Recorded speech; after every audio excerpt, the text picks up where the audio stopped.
Komandiruotė prasideda. Jau 5.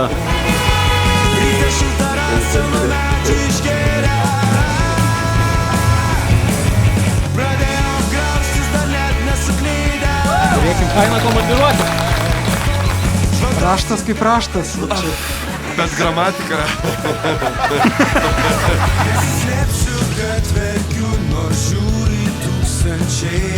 Where's my gabagool?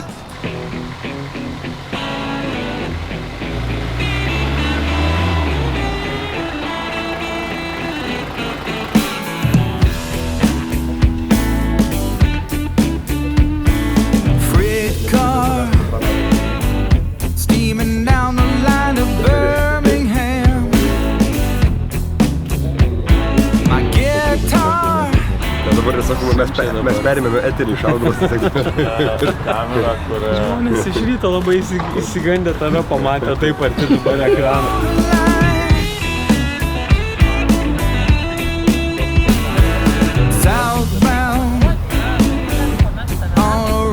Žodį, ką tik turėjom išėjimą į nacionalinį transliuotę.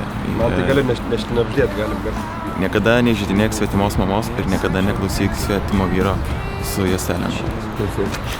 Čia yra patogiausias dalykas, ką aš esu užsidėjęs ant savo galvos, bet... Labai matytas. Pinkau tiek. O kur mes keliaujam, Ryčka? Mes keliaujam į M1. Šiandien pirmasis jūsų pasirodymas Trakuose, teisingai? Tai yra tiesa. Kodėl pradėjot nuo Trakų? Nes arti. Kitas klausimas. 5 vasara tai yra ir mes po truputį, mūsų tikslas yra galiausiai aplankyti visą Lietuvą. Tai po truputį kaip puzlės detalės renkam. Vis plečiasi kiekvienais metais, tai šiais metais galima jau rasti viską ir pavalgyti, ir muzikos paklausyti, ir veikla kokia viena kita, ir pats renginys trunka, ir pašnekovai, kurių dar nesam kalbinę, nes anksčiau kartodavosi. Mūsų pašnekovai šiais metais nusprendėm nieko nekartoti, nei vieno, ir visi nauji. Nes labai įdomu yra pažiūrėti, ką grupė galvoja apie komandiruotę. Pirmą kartą ją pasiėmėm ir jiems irgi toksai dalykas 2 savaitės be perstojo grot, sakė, darė specialias vokalo pamokas, kad galėtų ilgiau išdainuoti 2 savaitės. Tai bus įdomu pažiūrėti. Siurprizas. Wow, čia yra gero nešiojimo. Vėluojate 20 metų, bet geriau nei niekada. Ačiū labai. Baigta. Esi valgęs gabagul. Ne, kas tas yra? Gabagul nesivalgė, gabagul. Gabagul yra mėsiukai. Where's my gabagul? Where's my gabagul? Labą dieną, Richardai. Ar laukia gera diena? Ai, mėnes Dievas. Pamenu, kai aš kažkada šitą darydavau iš pirmo karto. Justelis kaltas, nes patraukė tur. Dėl. Žiūrėkit, burbulas. Ai, na. Aš nebenoriu. Aš manau, kad ties čia reikėtų man baigti. Gal galim taip pasilikti. Priklijuoti šitą kampuką biškį ir... O, žinai. Šiaip nemba taip ir išėjo. Trečią, nešam trečią.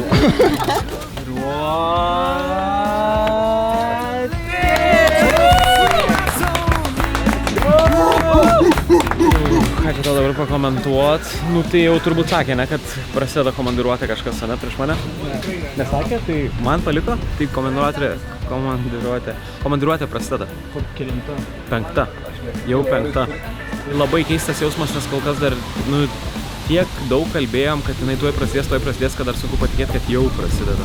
Bet, nu, tuoj nuvarysim į vietą šiandienos pirmo pusiasalio pilį ir manau, kad jau pasijus labai gerai, kai statysim sceną, kad jau pradedam. Pakartok. Ką pakartok? Go! Go!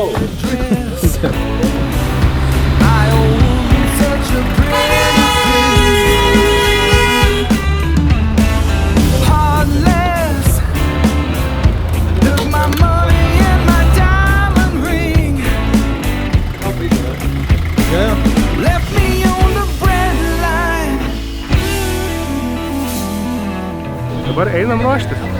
Einam. Per kiek laiko pastatysi sceną? 2-3 valandos. Sakykim 5. Numelavau aš dabar, nu. Nes man įdomu, per kiek tu paskui išmoksi pastatyti per 15 minučių. 2-3-4 stovės. Plius aparatūra. Pamatysi, Richard. Pamatysi, ko nematė šiandien. Ne, nes taip, žinai, pavyzdžiui, galbūt pasiskirsis ten, kur kas kokius savo daiktus dedas ir kažką darys, bent panašiai kažką, nežinau. Nes dabar... Aš manau, kad mes nepalaikysim tvarkos, bet galim bandyti. Nes mums atlaisvėjo. Čia yra visi kažkai tai, kur mums kėstų. Kino čia yra? Nu, atrodo, tavo... Ne tavo patalinė. Čia iš anų metų? Tada jo. O kur tu ją naudojai?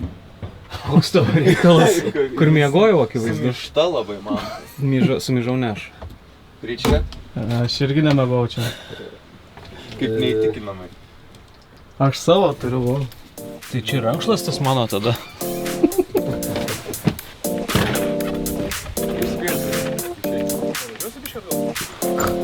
Čia kaip atrodo, kai apsimeti, kad dirbi.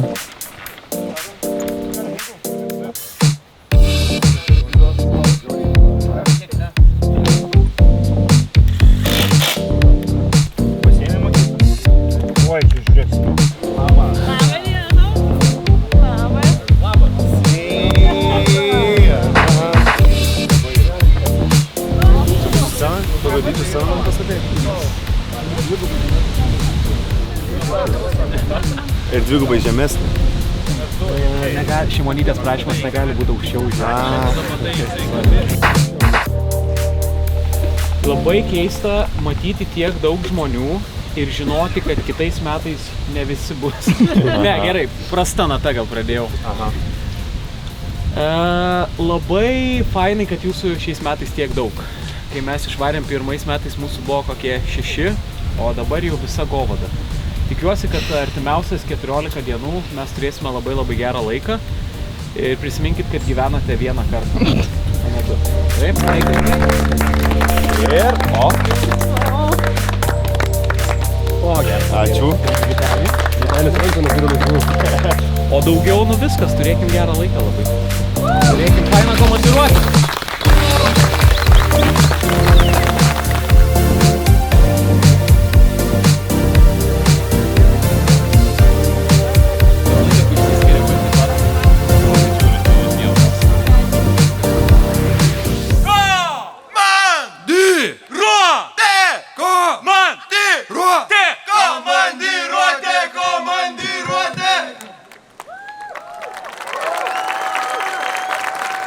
Gerbėmieji, o dabar pasitikite šio vakaro dalyvius.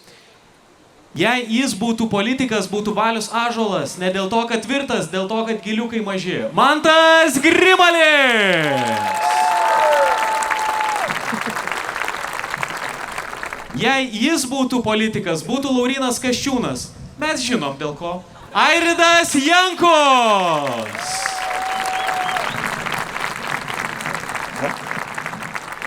Jeigu jis būtų politikas, jis būtų ne Olekas, o Prikolekas, Mantas Bartuševičius!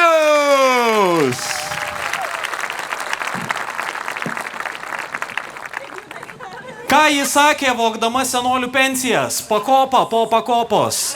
Ingrida Šimonytė!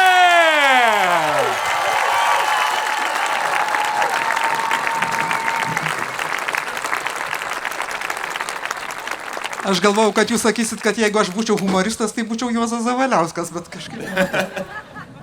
Labas vakaras, kaip laikotės? Vau, sveiki! O, wow. Smagu čia pas jūs. Tai gal pradėkim nuo to, nuo ko mes pradedam visą laiką. Tai Matelė, tu papasako, ką mes čia darysim. Visą laiką mes turime tradiciją pralaužti ant 3, skaičiuojant nuo 3 iki 1. Ar mes pasiruošę? Padarom dar teisingai. Krapžda. O, viską, taisyklės žinot, labai gerai. Ingrida, jeigu norit, galit prisijungti. Nefilmuosim šitą. Į tą pusę nefilmuojam dabar, jo. Gerai, tai antrieji, ar ne? 3, 2, 1. Arba kažkas nagą nusilaužė ten, nesupratau, bet gerai. Pirštas atsidarė. Gal visiems. Gerai, super. Tikrai nealkoholinis, prašė Ingrida daug kartų pasakyti ir paminėti, tai tikrai nealkoholinis. Ant tiek daug kartų, kad įtartinai jau skambės. Gali būt, kad ten alkoholinis, gerai.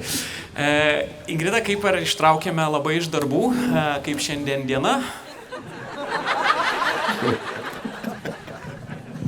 Šiandien kaip tik baigė Seimas sezoną, tai kaip tik pas laikas. Tai laiku pralaužėm iš tikrųjų. Bus antras sezonas, ar ne? rugsėjo 10. Laukiam. O galim Palucką kaip trinkėrį lauk išvaryti tiesiog? Savo nuomonę pasakykite apie Palucką. Ne, dar ne taip greitai prieisim. Ką dabar esate, Ingrida, suplanavus, nes sezonas, kaip sakėt, baigėsi, ateina vasara, ateis dar vasara, gal taip sakykim, esate jau kažką labai užplanavusi, ką...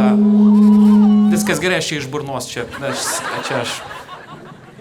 Toks vaizdas, kad pas jūs kažkoks libinas ten gyvena viduje. Tai, vasara visą laiką toks keblus laikas Seimo nariui, nes, kaip žinia, Seimo nariai atostogų neturi. Bet posėdžiai, kaip plenariniai nevyksta, komitetai posėdžiauja, kažkokie kiti dalykai taip pat vyksta. Mes turim tokių rutininių labai gerų pasitarimų, tarkim, su įvairiom institucijom apie saugumo situaciją. Na ir tas darbas, jisai neišsijungia. Aišku, kažkiek bus laiko atsikvėpti, galbūt susitikti su draugais, giminėm, pažįstamais. Man tokia neįprasta vasara, nes aš, kaip žinia, 4 metus pradirbau, pirmais metais su 0 dienų atostogų, antrais metais su savaitę, trečiais metais gal su 10 dienų, o praėjusiais metais ten su kokiom 2 savaitėm. Tai aš nelabai žinau, kaip atrodo ta vasara, gal bandysiu kažką iš jos ir pamatyti. Bet kokia valdžia toks ir oras, tai kažką reiks daryti. Man iš karto toksai klausimas galvoju, kai paminėjot apie atostogas. Politikas negali viešai rodyti, kad atostogauja. Nes jeigu jūs parodot, jūs nedirbat. Ar jūs, kai atostogaujat, jūs pilnai atsileidžiat ir jau galit... Tai kam ko reikia? Aš nežinau, žmonių matyt pomėgiai yra skirtingi, gal su kai kuriais pomėgiais gerai ir nesidemonstruot.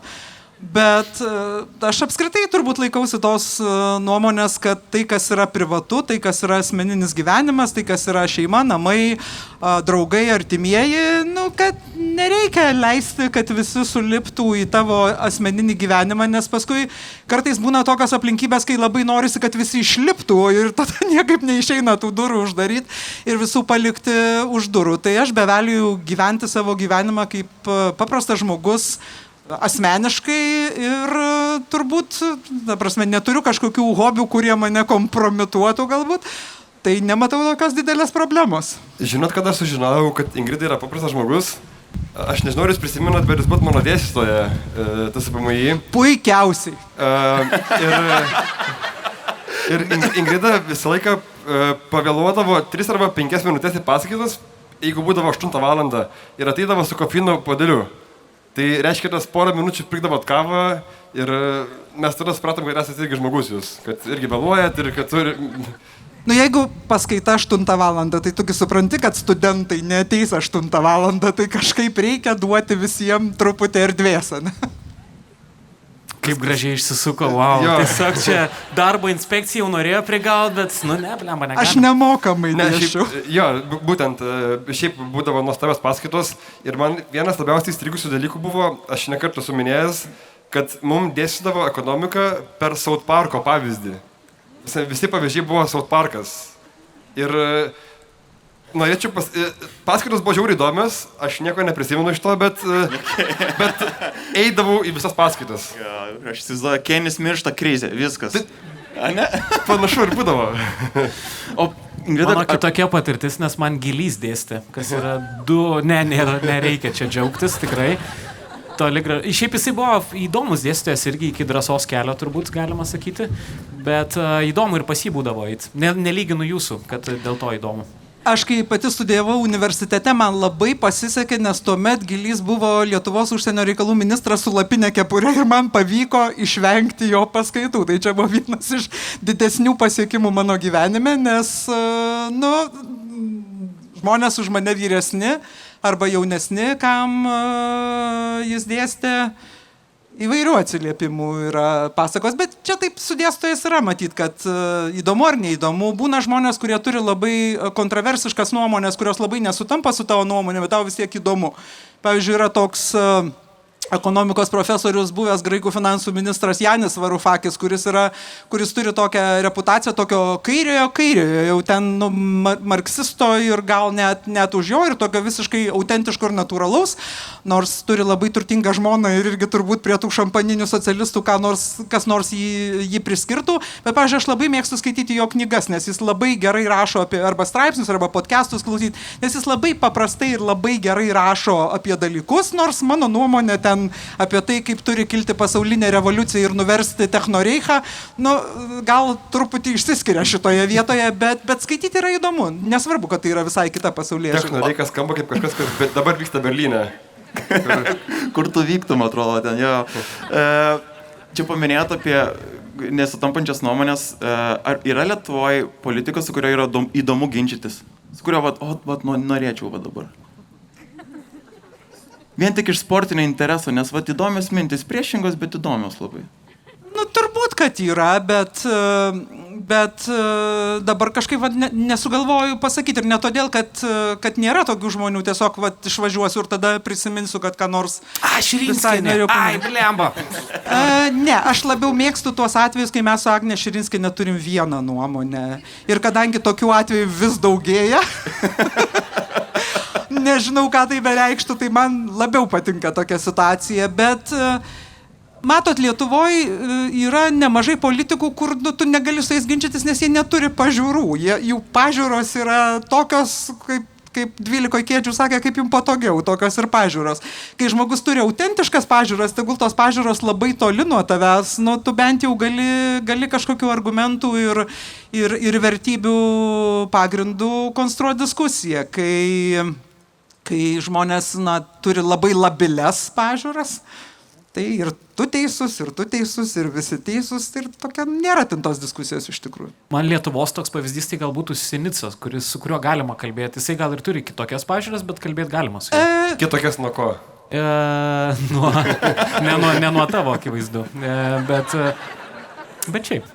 Įdomu, kad per vienus debatus prieš Seimo rinkimus mes beje turėjom debatus su Vytautu Sinica ir aišku buvo pora klausimų, kur mūsų nuomonės gan stipriai išsiskyrė, bet buvo nuomonių, kur mūsų požiūriai sutampa. Pavyzdžiui, iš diskutantų, kur kiti dar 2 diskutantai buvo Paluckas ir Orlauskas. Dabar atrodo, kad anekdotą pasakosi. Ne, čia tikri altos debatai, galima juos surasti internete. Tai požiūris į Ukrainą, į Rusijos karą Ukrainoje, mano ir Vytauto Sinicos buvo iš esmės identiškas, ko nepasakysi apie kitus 2 prelegentus ten su skirtingu nuokrypio laipsniu. Jūs prieš tai užminėt vieną tokią temą ir aš norėjau dar joje šiek tiek pasilikti ir pasiklausti. Kai sakėt apie tai, kad mėgstat, kai ilsitės, kad su artimaisiais ir yra tam tikrų hobių, dalykų, kurių nenorėtumėt gal viešumai rodyti arba šiaip tiesiog savo pasilikti daugiau. O kaip yra, kai dabar jūs apsaugos neturit, ar ne? Ar turit? Nežinau. Ir čia toks taškas atsiranda dabar iš kažkaip kibino formos, nes trakojus, aišku, žinai, bet... Ne. Neturit, ne? Bet jūs... Labai jis nuskambėjo taip neįtikinamai, Ingrida. Pabandyk greitai prieiti. Ir mane pasodino, bet jūs gaudavot už tai kritikos, kad kai turėjot aukštesnės pareigas, kad neturėjot apsaugos. Kažkaip buvo supykė žmonės vienu metu. Ne tokia istorija buvo, kai buvo priskirta apsauga ir man, ir Seimo pirmininkai Viktorijai Čmilytei. Mudviem truputėlį pasirodė, kad yra tokių momentų gyvenime, kurie dažniausiai yra privatus, kur toks apsaugos lygis, koks jis ten pagal kanonus nustatytas, jis truputį neadekvatus yra. Aš norėjau klausti, kur yra, kiek apsauga. Pavyzdžiui, aš jums pasakysiu pavyzdį. Tarkim, aš noriu nuvykti pas savo draugus, kurie gyvena namuose, tai yra, reiškia, ne vieša vieta, o privati vieta, tarkim, pakankamai uždara teritorija, koks nors, tarkim, nuosavas namas ar kažkas panašaus. Ir tam, kad aš pasėdėčiau pas savo draugus, pabendraučiau, galbūt išgerčiau taurę vyno ar kažką ten nuveikčiau porą valandų, 4 vyrai su 2 mašinom įjungtais varikliais turi stovėti lauke pasirengę nežinau kam. Šturmui. Arba nepaslaptis, kad kai nesi natūrali blondinė ir visada nori užmaskuoti, kad nesi natūrali blondinė, karts nuo karto reikia vykti, pavyzdžiui, į kirpyklą ir ten praleisti didesnę dalį laiko. Ir kai tu sėdi kirpykloje, o kažkur žinai, kad už kampo sėdi 4 vyrai su 2 įjungtom mašinom įjungtais varikliais, vėlgi atrodo kažkaip truputį neadekvatu. Bet labiausiai mane pritrenkė kartas, kai aš parvažiavau namo kažkada savaitgalį ir aš likau nakvoti namuose ir, Kas normalu yra šiaip visai.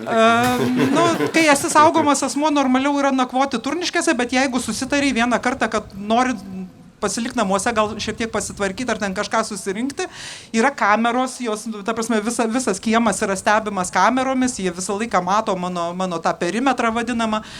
Ir kažkokiu būdu visiškai net... Ir aš pažadėjau, kad aš niekur neisiu iš to savo perimetro ir mes ten su tuo mano šuneliu tam perimetre ir buvom. Ir kažkas atvažiavo manęs aplankyti iš mano draugų. Ir sako, ar tu žinai, kad tavo apsaugos mašina stovi gatvėje už kampo? Ir aš sakiau, kaip? Jiegi turi būti vyriausybei. Ir jie stovėjo gatvėje už kampo, nes jiem reikėjo, ir buvo 30 laipsnių karščio. Ir jie sėdėjo mašinoje. Ir aš tada galvau, ne, kažkokia netvarka.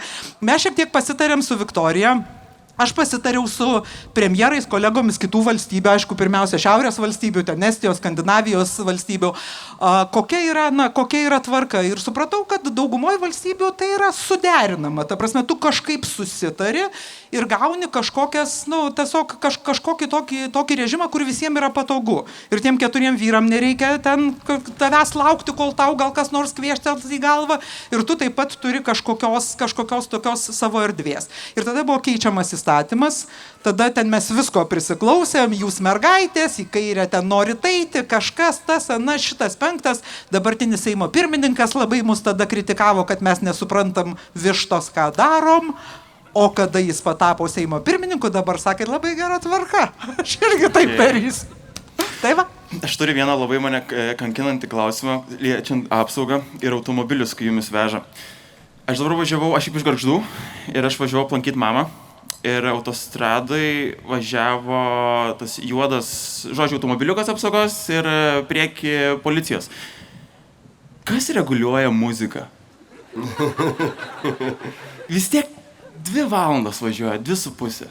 Tyloj ar, pavyzdžiui, jūs esate atsakinga už muziką? Aš noriu, kad grotų tas. Ar apsauginiai reguliuoja? Toj mašinoj, kur tu važiuoji, taip. Tai tu sakai, kokią muziką groja. Geras. O, Metallica. Taip, būdavo ir taip. Wow. Būdavo, kad ir padainuodavau aš mašinoj, nieko turėdavo kentėti. Okay. Apsauga vis tiek. O buvo kokių konfliktų, pavyzdžiui? O buvo pasikėsinimų? Gerai, čia kvailas klausimas. Bet buvo kažkokių, pavyzdžiui, kur iš tikrųjų pavojinga situacija ir kur jau apsauga turi dirbti... Galiu aš papasakot apie paminėtą asmenį, apie Čmilytę Nilsen. Aš pernai pasakojau tą istoriją, kai buvo Laisvės televizijos debatai ar... Raustai. Jo, kai buvo raustai. Ir buvo kably backstage'as. Ir buvom mes, ir buvo... Ten grimavo mus ir grimavo Čmilytę. Ir atėjo apsauga, patikrino, ten su tais veidrodėliais viską ištikrino. Ir išėjo, ir paliko mane vieną su jie. Ir aš galvoju, jeigu norėčiau... Ir jie laukia už durų. Okay. Ir aš galvoju, ir jinai taip tobulai sėdi, aš iš galo galėčiau prieiti ir... Aš nenorėčiau, niekada to nenorėčiau. Aš tau sakiau prieš intervą, tau sakiau, kad nepasakok šito, nepasakok. Bet ta prasme, čia gal tiesiog kritika yra apsaugai, turbūt. Aš tai prisimenu, vieną kartą mačiau, kaip labai gražiai Grybauskaitės apsauginis atėjo nusifotkint, jau norėjo apsikabinti ir apsauginis labai gražiai ranką, taip pat 2 pirštais tiesiog ranką nuėmė, padėjo atgal. Tai supratau, kad žiūri labai į tokius. Mano ta komanda labai smarkiai jau ten su manim nesistumdydavo, nes matydavo, kad jeigu mes ateidavom į kokią didesnę auditoriją, ar kur daugiau žmonių, ar kas, tai tas toksai nusifotografuot, kažką pasikalbėti, kad aš vis tiek taip darysiu ir jau jų reikalas yra tik tai su pasiekmėm kažkaip kovot. Aš aišku nesu tas žmogus, kuris ieškotų kažkokių nuotykių ant tų žmonių galvos, nes aš labai gerbiu jų darbą, tikrai dėl vieno dalyko turbūt teisus buvo tos tarnybos vadovas, kai tą apsaugą jau skyrė, tada sakė, pamatysi, kai po 4 metų tie žmonės taps, tau beveik kaip šeimos nariai. Ir tikrai ypatingai tą laiką, kai aš jau kažkiek galėdavau kažkur būti ir be tos didelės apsaugos, tai aš juokdavausi, sakydavau, mano mama nežinodavo tie, kur aš esu, kaip mano apsaugos komanda. Ir pirmą savaitgalį, kai aš jau baigiau eiti pareigas, reiškia 4-dienį aš baigiau eiti pareigas, savaitgalį išvažiavau į parduotuvės apsipirkti, atsisėdau, nusipirkau kavos, kažkur sėdžiu ir tada tokia, aš neparašiau apsaugai. Tokia, oi, kas dabar bus, aš nepasakiau, kur aš išvažiavau. Ir paskui pagalvojau, ačiū Dievui, jiems ir neberūpi. Ai, taigi tiesa, manęsgi neišrinko. Taip. O turėjot susigalvoję kokius slapyvardžius arba kaip vadindavo, neturėjo pravardžių, nes aš, pavyzdžiui, žinau Nausėdos vieną pažįstu apsauginį, aš žinau jo pravardę. Bet nesakysiu gal garsiai, jūs turėjot kažkokių? Aš nežinau, man niekada nepasakė. Okay. O gerai, aš norėjau prieiti prie kitos temos. Ar jūs pykstat, kai jūs kažkaip išsidirbinėja su pavardė arba prilipina kokią, esat girdėjusi apie piš? Jo, mačiau kažkokiuose plakatuose. Iš pradžių klausiau, kas tai tokio, paskui jau pasakė. Sunkus akronimas šiaip iššifravimui. Kokių keiščiausių esat apie save? Pravardžių kokių nors girdėjus? Čia per visą gyvenimą ar čia per tą aktualų politinį laikotarpį? Iš pavardžių tai tokį gal toks linksmesnis buvo šitas Šėtonytės pravardė. Gal linksmesnė. Bet kūrybinga visai šito. Būtent kažkas įžvelgia tokį sąskambį, bet daugiau be tų kitų dalykų, tai kitos pravardės tai būtų daug paprastesnės. Ten arkliaveidė kasininkė, buhalterė, dar kažkas. Tai turėjau tų pravardžių dar ir dabar turiu kažkur. Tai. Už Excelį pykstat ar ne? Ant Tautos fronto? Aš nežinau, čia Tautos frontas? Taip, čia valstybinio Tautos fronto, šitas pokštas, nepykstu, ko čia pyks. Gerai. Skaičiuot moku. Pokštas yra? Ne, nieko, tiesiog Exceliu vadina. Taip negražu dabar aiškinti, kai žmogus šalia sėdi. Nes tuo metu buvo jos ekscelencija Daukanto aikštėje, o aš buvau jos excelis. Man dabar 2 kartus paaiškino Vairį. Dabar ir Grimolis suprato Vairį. Jis prieš tai nesuprato, neapsimes. Nesupratau, reikia labai ištilėjau. Aš galiu dar vieną, aš nepamiršiu. Aš tik noriu pasakyti, ar jums juokinga Pimpaluckas yra pravardė? Juokinga, nesakykit. Irgi negali pykti, gana gerai padarė iš pavardės. Kur Vilija ir Pimpaluckas yra super. Ir teisingiausios. Nieks nekaltas. Kaltas gerumas. Šiandien mes kalbėjom, iš tikrųjų, mes nesuprantam, kiek kliurkų gali daryti tam tikri politikai, kol jos kažkas pastebės. Kodėl vieniems leidžiama, kitiems atleidžiama. Bliamba. Nesitikėjot, ar ne? Nesitikėjot. Tikėjomės, bet ne iš tavęs. Va, prašau. Ingrida, kodėl vieniems leidžiama, kitiems atleidžiama? Jau nerėk, jau iškim per daug.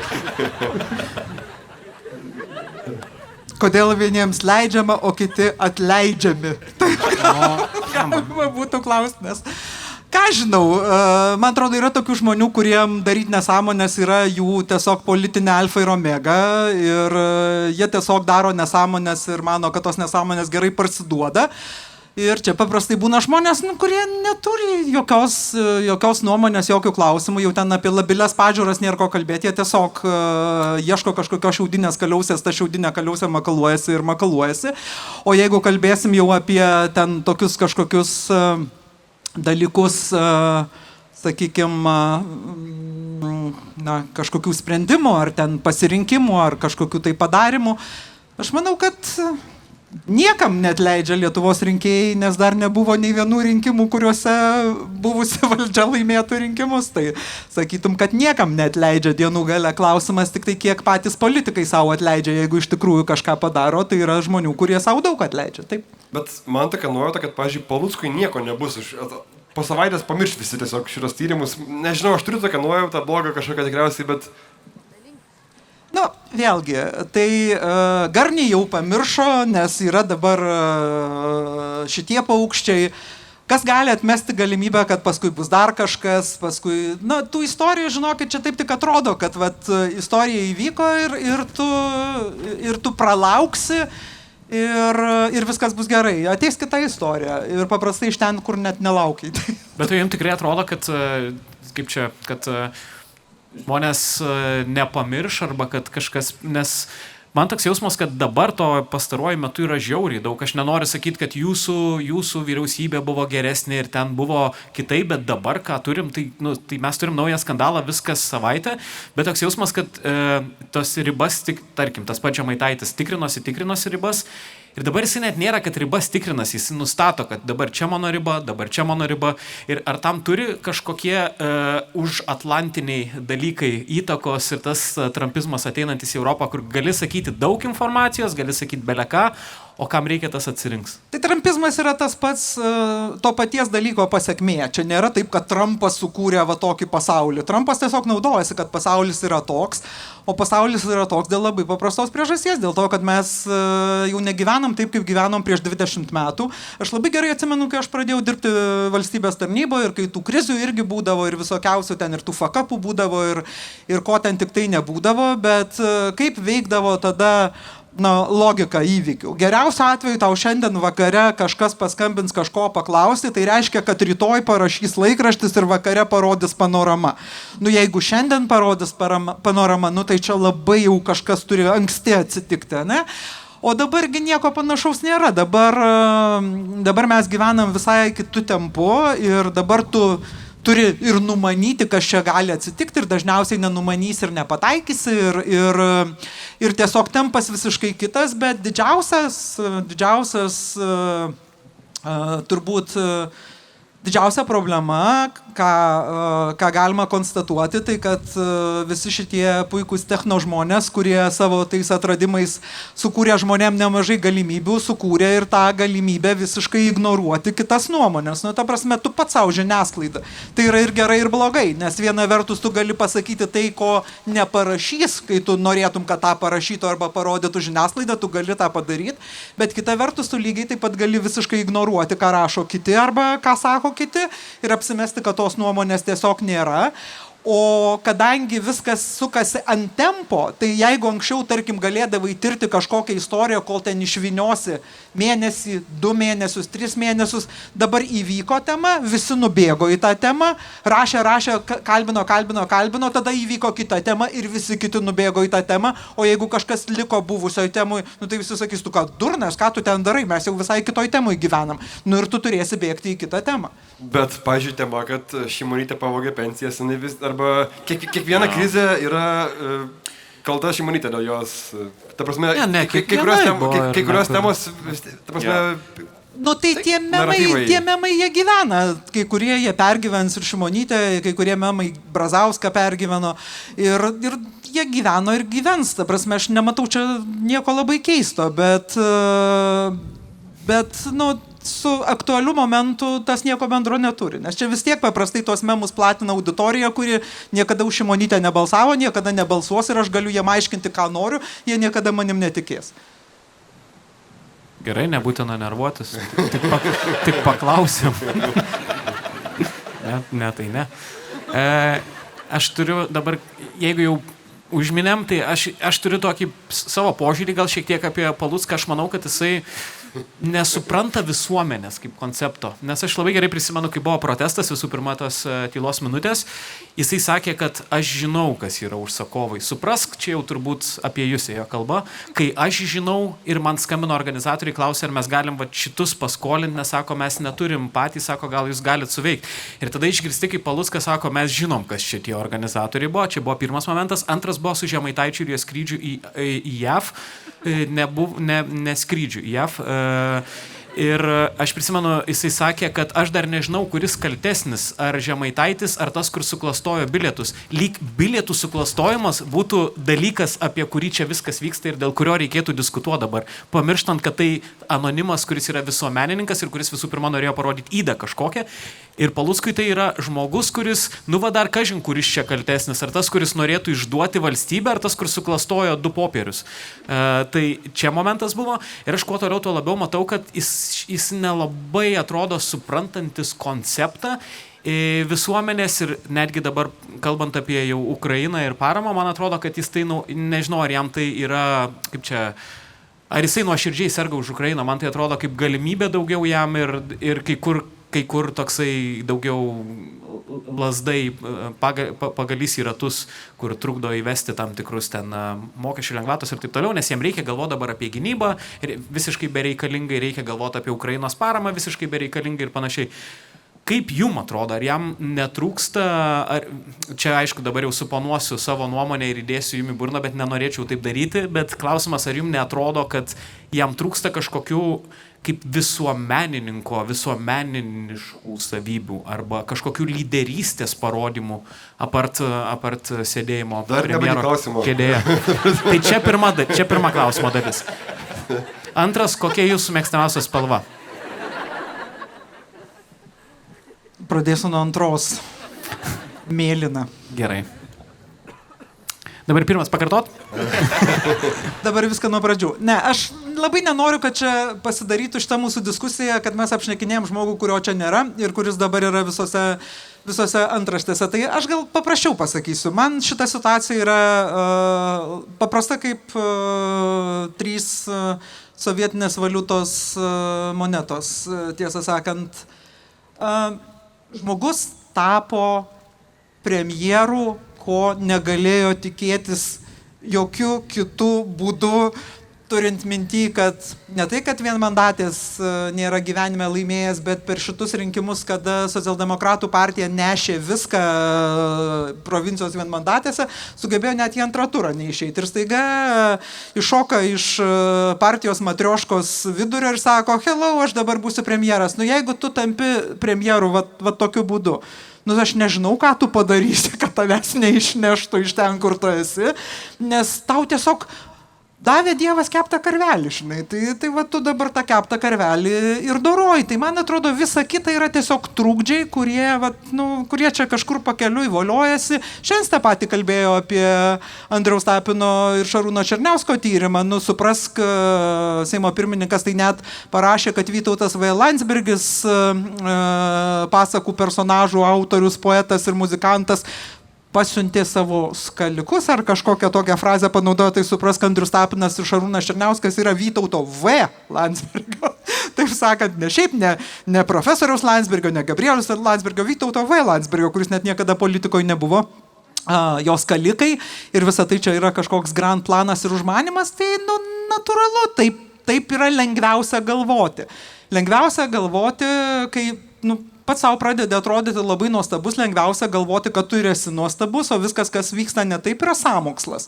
Ir sąmokslas viską paaiškina, čiagi sąmokslo teorijų galvotojų, įvairių kitų sąmokslo teorijų galvotojų logika yra iš esmės ta pati. Tai viską paaiškina. Ir kadangi tai viską paaiškina, tai tos pozicijos yra tiesiog patogu laikytis. Tai aš neieškočiau čia kažkokių ten gilių dalykų. Dėl Ukrainos gaila, bet aš pritarčiau jūsų nuomonei ir tas matėsi visą laiką.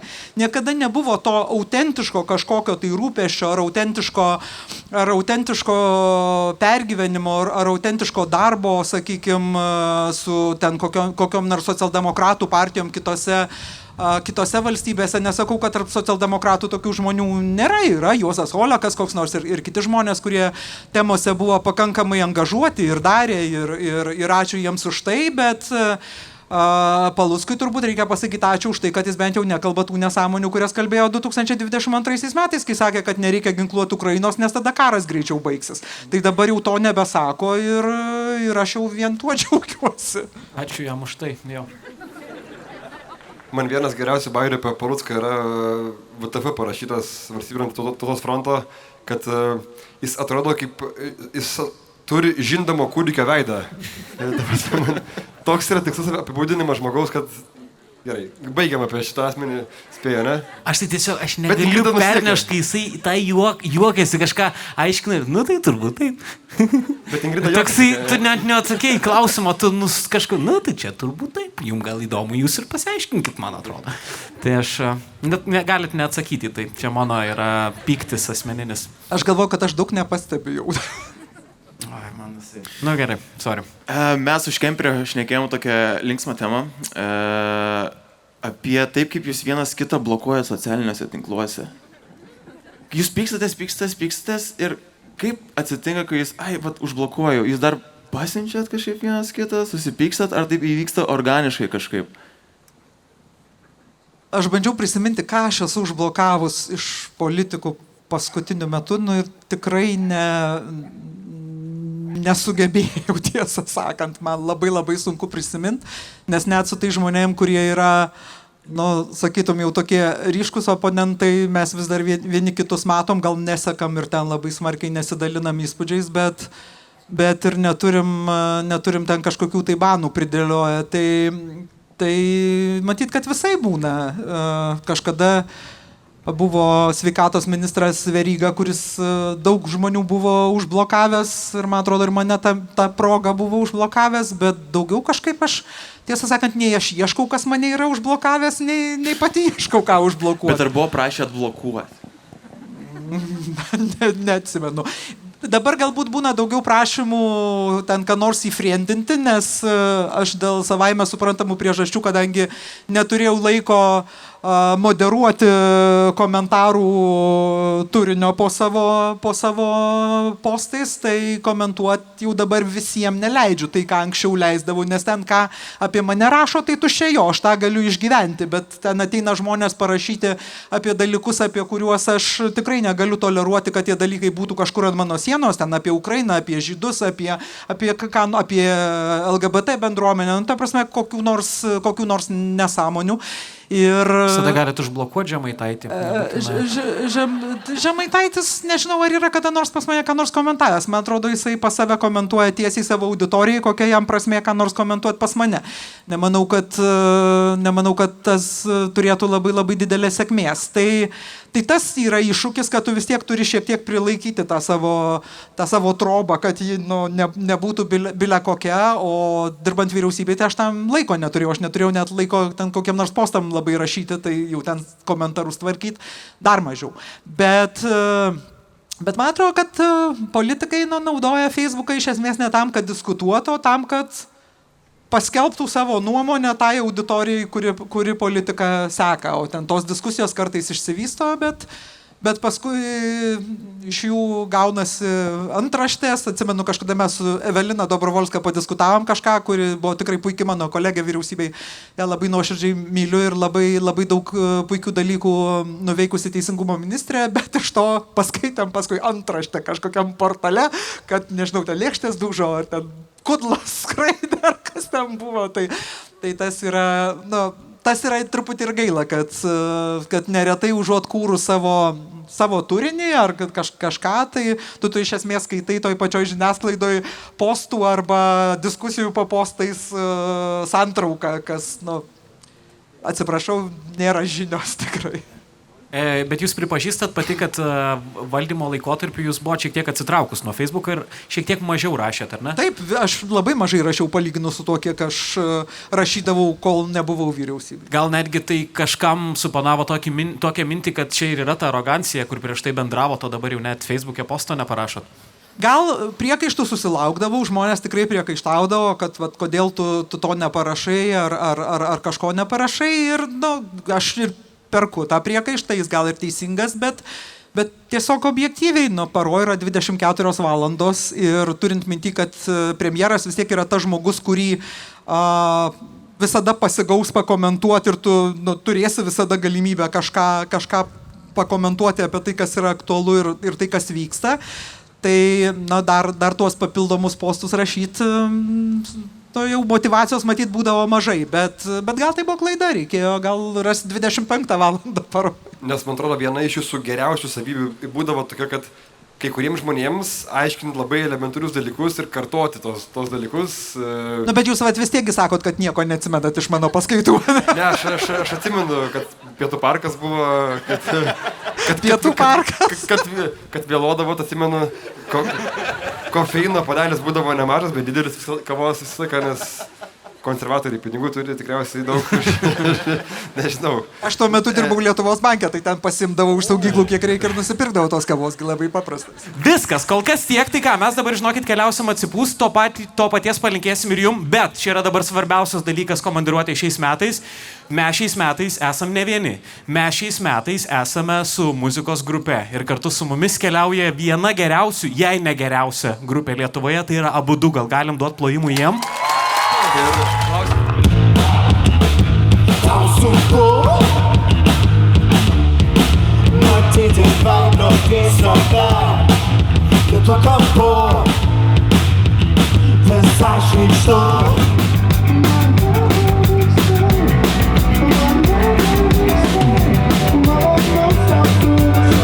ar jis pajudės iš vietos nieko nebelieka tik veidrodyje kapinės kas mylės jeigu neįstas tu nesijaudintas tu parasiu link ryto ten nieks manęs nebepavydu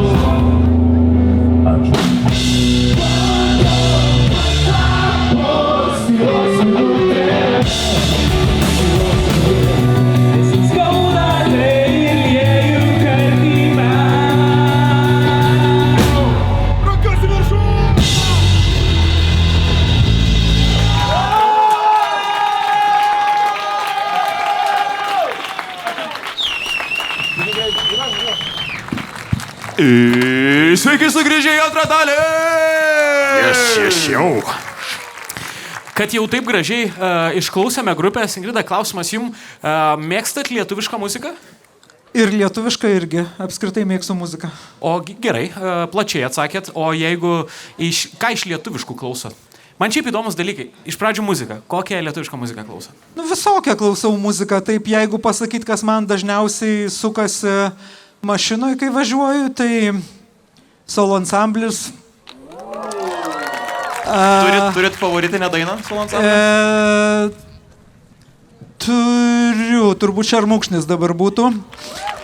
Iš naujo albumo Giedrė Kilčiauskienė, Tomas Sinickis, I love you. Tai prasme, tas žmogus rašo dainas iš mano galvos. Tada Šventinis Bankuchenas, labai gera lietuviška muzika. Bet, pavyzdžiui, man labai patinka Aistės Milgevičiūtė ir Skylė ir apskritai partizanų dainos, tos tokios, lietuviškos dainos ar folkloras perdirbtas. Ta prasme, aš neturiu kažkokios mylimiausios grupės, bet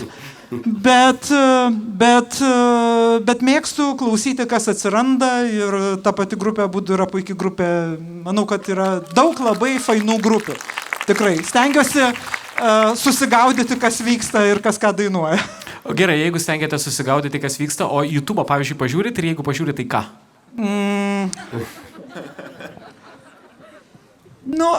Labiau pažiūriu politinių podcastų ir labai žiūriu ukrainietiškų puokštę podcastų. Aš sakyčiau, kad YouTube'e aš mažai žiūriu pramogų, daugiau tokios politinės, karinės, kažkokios ekonominės analizės. Gerai, tai dabar galėsim tuo ir užsiimti. Šiokia tokia, patikrinsime jūsų žinias, bet jūs pati išsirinksite kur. Dabar papasakosiu, kągi mes darysime. Čia turbūt jau akis bado lenta, kol kas jinai balta, bet tuoj jinai bus balta, bet dar bus prierašas Ingrida Šimonytė ir šalia mes parašysime taškus. Kągi reikės padaryti. Auksinėme prote yra toks trečias raundas, yra 20-tukai. Ten reikia per kurį aš pastoji susivarau. Laikų pakeitai. Gerai. Ir tenai žmonės išsirenka temą ir toje temoje gauna 2 pasirinkimus ir jie turi pasakyti, tas dalykas yra aukštesnis už kažką ar žemesnis už kažką. Mes įvardinsim ką, jeigu bus apie aukštumą, arba ar tai yra ten kairysis Nemuno intakas, ar tai yra dešinysis Nemuno intakas. O, varge. Jo. Niekas nesakė, kad bus lengva. Taigi, aš jums paskaitysiu temas, jūs išsirinksite vieną temą, kuri jums prie širdies labiausiai ir tada mano kolega Mantas jums duos tą 20-tuką. Per auksinį protą dar būna taip, kad reikia 3 iš eilės atsakyti ir tada išsisaugoji tą trejetą, bet mes darysim paprastai. Tiek, kiek atsakysit, tiek taškų gausit ir esmė ta, kad kiekvienoje komandiruotėje mes tai darysime tik kitoje temoje su kitu svečiu. Tai šiandien būsite tikrai pirma ir... Paguodžia. Taip, klausimas, kelinta būsite po visos komandiruotės. Antra. Primenu, kad... Tradiciškai kaip Rūta Ščiogolevaitė. Nice, labai geras. Gerai, taigi temos. 1 ar 2, X, bulvė, kairė dešinė, 150 K, teisė, 185, grafomanai, 1990-ieji, televizija, rekordai, muzika ir kriminalai. Mes galim parodyti gal tiesiog ir... Galim, be abejo, čia nepaslaptis. Aš rašiau, ten mano baisus raštas. Pasakykit, kad gražus raštas. Raštas kaip raštas. Va čia. Bet gramatika...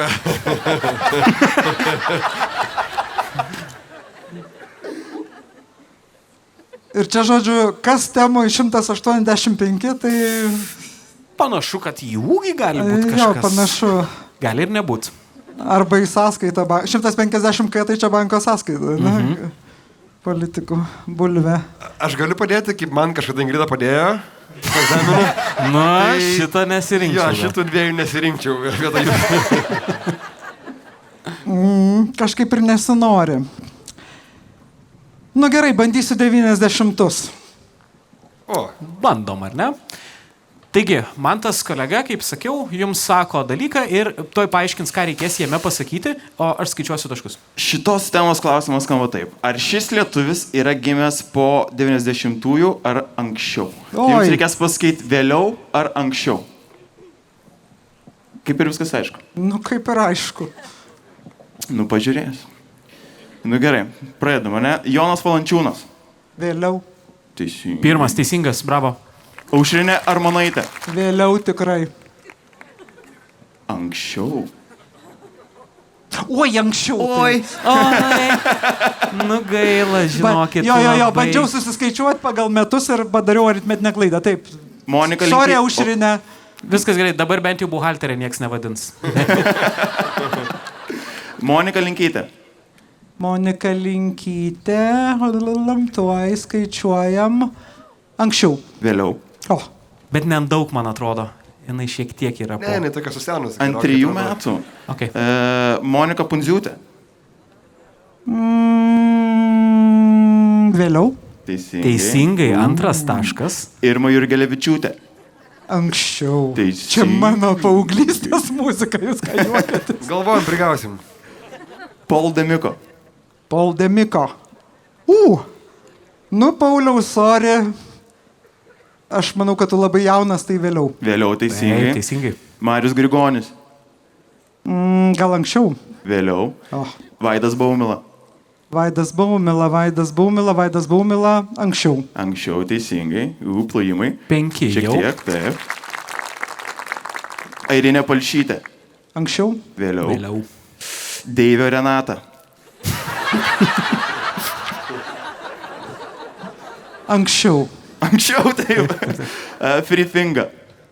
Kas taip? Free Finga. Free Finga. O, vėliau. Teisingai. Vidas Bareikis. Vidas Bareikis, sveikinam jį susituokus ir manykim, Tai palaukit, pirmą kartą čia dar bus ne vienas jaučiaus. Dar nesveikinkit. Čia dar Ir manykim, besibaigiant kad- renginiui dar gali keisti Kai 3 surenkia, užsiskaito tada. Jo. Anksčiau? Anksčiau, taip. Taip, bravo. Mantas Bartuševičius. Tai vėliau. Taip. Justinas Jarutis. Justinas Jarutis. Nu, jeigu anksčiau, tai nedaug. Tai vėliau. Anksčiau. Tai nedaug. Dominikas Klajumas. Vėliau. Vėliau, ar ne man tai? Nežinau, kur. Jau manęs klausia. Aš nežinau. Mantas Tonkus. Tas Tonkus anksčiau? Anksčiau. Ryčka. Operatorius. Pažiūrėkit jam į veidelį ir pasakykit. Koks manot jo biologinis amžius? O po to pasakysim tikrą. Tiesiog, nėra lengvos gyvenimo sąlygos. Tai atmetam tai. Nedaug anksčiau. Vėliau. Aš laukiau tavo patvirtinimo. Vėliau. Vaidotas Žala. Anksčiau. Karolis Tiškevičius.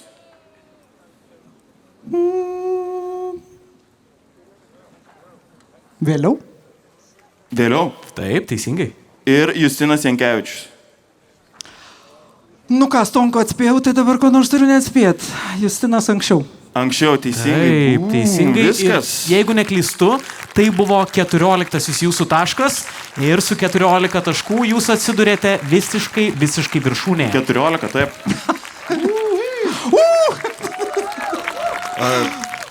Dabar turėsiu išmokti visų savo Facebooko draugų gimtadienius ir kažkaip ten.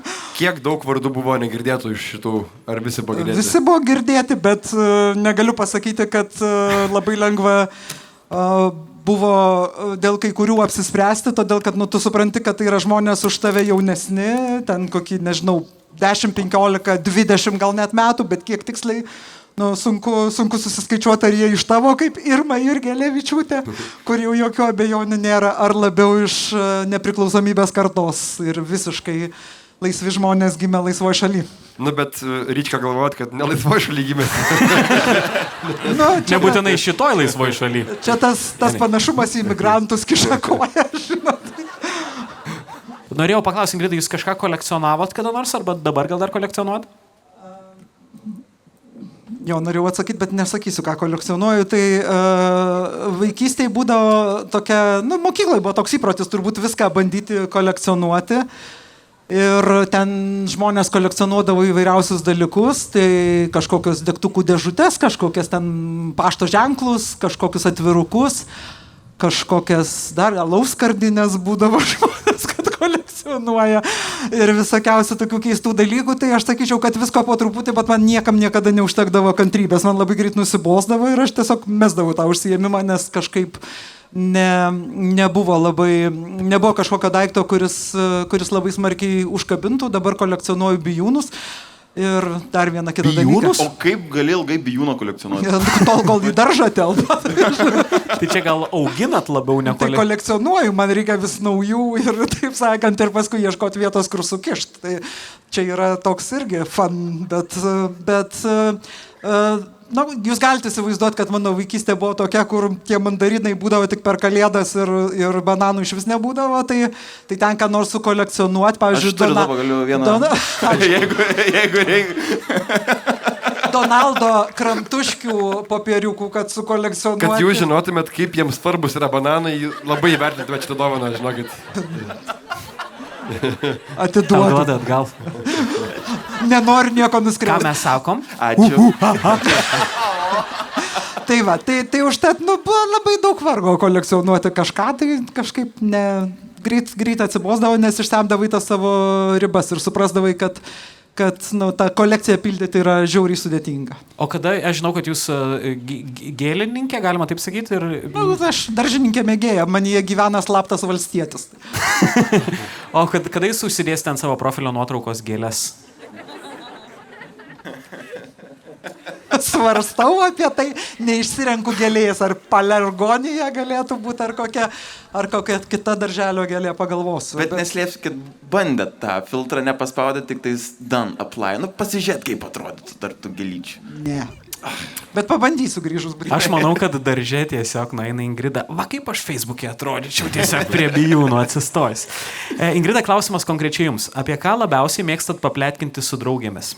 Ingridai Šimonytei skliausteliuose, dvigubose skliausteliuose mylimai. Ačiū. Aš nesu gera pliotkininkė. Tąja prasme, kad paprastai kažkokie gandai ir visada taip turbūt būdavo gyvenime, kad gandai mane pasiekdavo ten jau tarp paskutinių, kai būna visi kalba ir sako, tu ką nežinai, never heard. Tai man tas yra gyvenime gana būdinga, nemėgstu apkalbinėti žmonių, kurių nėra. Ir šiaip manau, kad apkalbinėti žmonės yra toks gan nuobodus dalykas. Tai vis tiek kalbamės apie kažkokius tikrus daiktus. Ta prasme, kiną, ten muziką, įvykį, ką nors, kas šiaip tuščiai dantinėt žmonių aš nemėgstu. Bet apie Palucką galima kartais. Turiu pasakyti, kad nežinau, kas turėtų būti. Jeigu aktualus momentas, tai atsisėdom, pakalbėjom, bet kad ten kiauras dienas leisim kalbėdamas apie Palucką, tai nežinau, kas man turėtų atsitikti. O jūs informuoja kažkas, jeigu, tarkim, valstybėje atsitinka kažkoks rimtas dalykas, yra kažkoks žmogus, kuris jūs informuoja iš karto, jeigu jūs nepamatytumėt ir panašiai? Tuo metu, kai aš buvau vyriausybės vadovė, tai aš turėjau žinoti viską. Ir žinoma, kad buvo žmonės, kurie first hand praneždavo apie visus dalykus tą pačią minutę, kai tik tai galėdavo, kai tik būdavo kažkokia informacija. Ir tai yra visų valstybės vadovų tokia situacija, turi būti informuojami. Dabar jau ta informacija, žinoma, ateina, jeigu jį svarbi man žinot, kaip nacionalinio saugumo ir gynybos komiteto nariai ateina, bet jau ateina vėliau. Ir tikrai buvo tų įvykių, čia pabaigoje kadencijos, kai nukrito tas nelaimingas lėktuvas Vilniuje. Aš ryte kaip tik atsikėliau ir nuėjau valytis dantų, kažkaip labai anksti atsibudau, nuėjau valytis dantų ir matau, kad skambina mano kolega, kuris yra atsakingas už visokių dalykų pranešimą. Ir aš galvoju, Jėzau, jeigu jisai skambina taip anksti, kažkas atsitiko, pakeliu ragelį, išklausau tą informaciją ir tada galvoju, kodėl dar ir šitai man?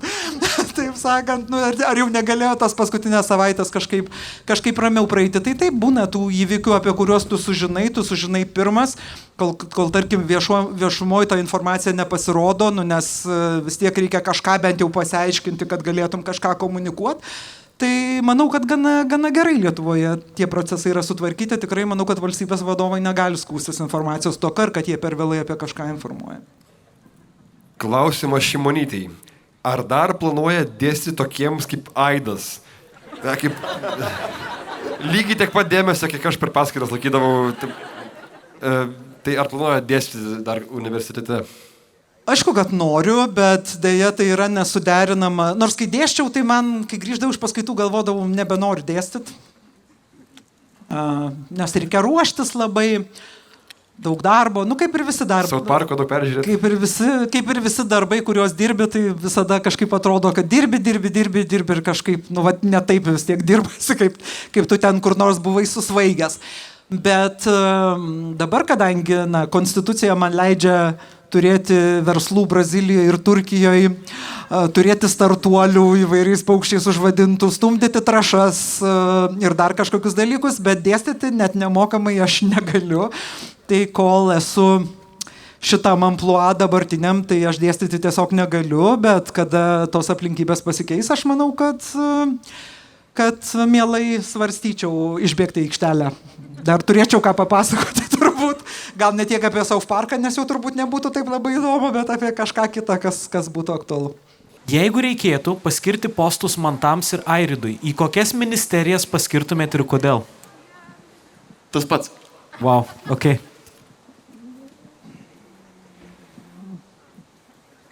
Taip.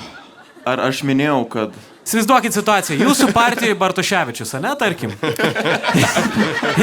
Geras bajeris. Ir jums jį reikia kažkur paskirti. Kur paskiriat? Ne. Nežinau, gal žinokit, loščiau loteriją. Ar vėl pagal gimimo mėnesius skirtum? Pagal kokią nors kitą, jau šitas buvo. Dabar kokį nors kitą sugalvočiau. Čia yra perimti dalykai, ta prasme, čia nėra bajeris. Žmonės tikrai kartais turi talentų neįtikėtinose vietose ir kai labai patys savim abejoja, galbūt ir to abejoja, tai paskui pasirodo, kad jie puikiausiai susitvarko, bet matyt, kad čia gal truputį perimti dalykai, kad aš iš to daryčiau bairį, atsiprašau, bet... Tada viskas gerai, aš tada pakreipsiu klausimą. Man tas, pažiūrėjau, gali 10 dienų gerti išėlės ir atrodytų taip gerai. Kaip normalus tai žmogus. Sveikatos apsaugos ministerija, manau, turbūt man čia kliūna. Jo, tai gal galėtumėm sujungti ministerijas, kaip aš kažkada sakiau, kad reikia sujungti ministerijas pagal raktinį žodį, padaryti reikalų ir apsaugos ministeriją ir tada būtų daug lengviau. O gal geriau darom į sveikatą apsaugos ministeriją? Irgi variantas. Aš norėjau paklausti, o kas tada jūsų nuomonė, kas yra labiausiai neįvertintas ministras, tas toksai, kaip čia, underrated? Dabartiniai vyriausybė? Nebūtinai, iš visų apskritai, bet iš visų gal daugiau. Ko mes nežinom? Iš visų laikų ministrų. Ir visų šalių. Ne, jokauju. Nebūtinai, bet tiesiog galbūt kažkas jums užstrigė. Pagal sritį ar pagal žmogų? Nu čia jau tau pasimetė. Ping-pongas prasidėjo. Davai, nu. Pagal žmogų. Kažkurioje srityje. Vėlgi neįvertintas, aš pasakysiu taip, žmonės nemato ir nežino, ką veikia Teisingumo ministerija. Ir papasakosiu tokią istoriją iš savo ankstesnio gyvenimo, kai vyriausybė važinėdavo po įvairias Lietuvos vietas ir vykdavo tokie vadinami vyriausybės priimamieji, kur žmonės galėdavo užsirašyti su savo visokiausiais klausimais. Paprastai didžiausios eilės būdavo prie 3 ministerijų. Finansų ministerijos, nes tuo metu dar vyko toksai rublinių indėlių kompensavimas, tokia nesąmonė, kur kažkada buvo priimtas kvailas įstatymas pakompensuoti sovietų laikais turėtus rublinius indėlius Lietuvos finansiniais ištekliais. Tada Žemės ūkio ministerija, kadangi žemės ir nuosavybės grąžinimai, ten milijonai visokių klausimų ir reikalų, daug žmonių nepatenkintų, ir Teisingumo ministerija. Ir aš visą laiką klausdavau, sakydavau, ko žmonės nori Teisingumo ministerijoje? Nu, ta prasme, kokį reikalą tu gali spręsti su Teisingumo ministerija? Ir paskui aš supratau, žmonės nori teisingumo. Ir jie ateidavo su įsiteisėjusiais teismų sprendimais iki aukščiausios instancijos ir prašydavo, kad ministras kažkaip tą situaciją pakeistų, nes jis teisingumo ministras, jo reikalas tą dalyką padaryti. Tai man atrodo, tai yra ta ministerija, kurios darbą žmonės labai mažai mato, labai mažai supranta, o vis dėlto tai yra labai svarbi ministerija ir aš savo kolegijai dar kartą paminėsiu Evelinai Dobrovolskai, esu labai dėkinga už tai, kad ji nepaisant to, kokių ten epitetų apie ją labai jauną, be magistro, su tatuiruotėm, ten dar kažką skirimo metu prikalbėjo, tai labai džiaugiuosi, kad žmogus nepabūgo, nes tai didelė atsakomybė, tos atsakomybės ėmėsi ir manau, kad labai daug gerų dalykų padarė. Tai. Kul. Apie Gabrielių Landsbergį nekalbėsiu, nes čia yra tiesiog neįvertinimo klausimas, o visai kitas klausimas. Aš turiu tokį gerą klausimą, manau. Miela Ingrida, koks politinis sprendimas buvo sunkiausias, bet būtinas? Ačiū Jums. Daug sprendimų buvo sunkių ar būtinų, vėlgi, visaip ten tuo metu atrodė, kad būtini, paskui gal kai gauni kažkokios kitos informacijos, tada kitoj šviesoj pasirodo. Žmonės kartais klausia, ką kitai būtum padaręs kažkuriuo metu. Nu, nesažiningas klausimas, nes dabar tu žinai kitą informaciją, negu žinojai tada, kada priėmei sprendimą, tai greičiausiai, jeigu žinotum tiek pat, tai ir padarytum tą patį. Sunkiausias, nemaloniausias laikas, čia ne vienas sprendimas, laikas buvo, aišku, krizė finansų. Kai turėjai daryti dalykus, kurie yra, kaip ir prieš ekonomikos mokslą, nors ne prieš ekonomikos mokslą, bet ta teorija ekonomikos vadovėlėje, kai aiškinama, kaip krizės atveju reikia grįžti į ekonomikos pusiausvyrą, yra 2 būdai. Reiškia, valiutos devalvavimas, būdas paprastasis ir kitas būdas, tas, kurį mes praėjom, tai yra per algų ir kainų mažėjimą, toks skausmingas būdas, bet visada vadovėliuose būdavo parašyta, tai nedaroma, nes tai nepadaroma. Ir tą padarė Baltijos valstybės, tą padarė Graikija, Airija, Ispanija su Portugalija labai sunkiai, labai skausmingai ir tai tarsi yra prieš ekonomikos logiką, nes tu turi ekonomikos nuosmukį, kada visi sako, tai reikia skatinti, jo, palaikykit mano alų, paskatinkit iš tuščių viedrų, eikit ir paskatinkit, o jums bet kokius naujus pinigus duoda už 15%. Tai tas yra counterintuitive, ta prasme, tai, ką tu darai, yra tarsi prieš plauką. Ir tu supranti, kad labai sunku paaiškinti, kodėl šitaip reikia elgtis, todėl kad tu, kaip šveikas, atsiprašau, pirmą kartą šiandieninis troškulys yra vakarykščio troškulio padarinys. Tai pirmiausia, mes tada elgiamės ne taip, kaip turėjom, dėl to tasa yra tokia. Nes tada turėjom elgtis kitaip ir dabar būtumėm galėję elgtis kitaip. Ir sunku buvo, tikrai, man skaudėjo asmeniškai, ta prasme, man ne tai, kad man kažkokį malonumą tai teikia, man tikrai buvo labai labai skaudu. Bet iš tų tokių jautrių istorijų galiu papasakoti, kad tos pensijos ir visi kiti dalykai, pavyzdžiui, kai ateidavo į bendruomenę, kuri matė gyvenime tikrų krizių, o tai paprastai būdavo tremtiniai, politiniai kaliniai, ta bendruomenė, kuri kuri gyvenime buvo visko pamačius ir kurios tuo metu buvo dar daugiau negu turim šiandien, nes žmonės iškeliauja. Jie man sakydavo, vaikeli, jeigu tau reikia, imk dar. Ir man tokiais atvejais norėdavosi verkti, nes ir verkdavau kartais ten, kai nieks nematydavo, nes, man nereikia, man reikia kažkaip get out of shit visą šitą reikalą, reikia kažkaip ištraukti tuos sprendimus, kuriuos darai, jie tokie labai neakivaizdus, ir buvo sunku, bet būtina. Berods, ar žurnalas Valstybė ar IQ buvo paskaičiavę, kad kažkuriais metais būtent jūsų sprendimai Lietuvai sutaupė kelius šimtus milijonų eurų. Būtent tie ilgalaikė jau po to skaičiavo. Geriausias įrodymas to yra, kad nei vienas iš tų sprendimų yra iki šiol neatšauktas. Ir va čia viskas, ką reikia apie tai žinoti. Tai prasme, kiek kartų buvo grasinta, kiek rinkiminių kampanijų buvo pastatyta ant to, kad mes ateisim ir atšauksim viską, ką Kubilius su Šimonyte padarė. Ką atšaukė? Lygiai nieko. Tai ir... Bet man atrodo, pavyzdžiui, kad, tarkim, jūs Ingrida, tai jūs mokat, taip kažkaip ir iškomunikuojat ir va čia atsišaudot. Man atrodo, kad Andrius toks biški yra, kur jisai tą kritiką tiesiog priima ir jis nemoka atmušti jos kažkaip, tai jis nepastebėjot, kad jisai tiesiog sugeria visą laiką viską ir jisai kažkaip tai jis galėtų, gal pamokykit jį biški atsimušinėti irgi, kad negalim vien būti priimt smūgius, o ir duot galim. Andrius yra vienas iš intelektualiausių politikų turbūt, kuriuos turime ir jisai duoda atgal, bet turbūt ne visi supranta. Gerai, priimsi.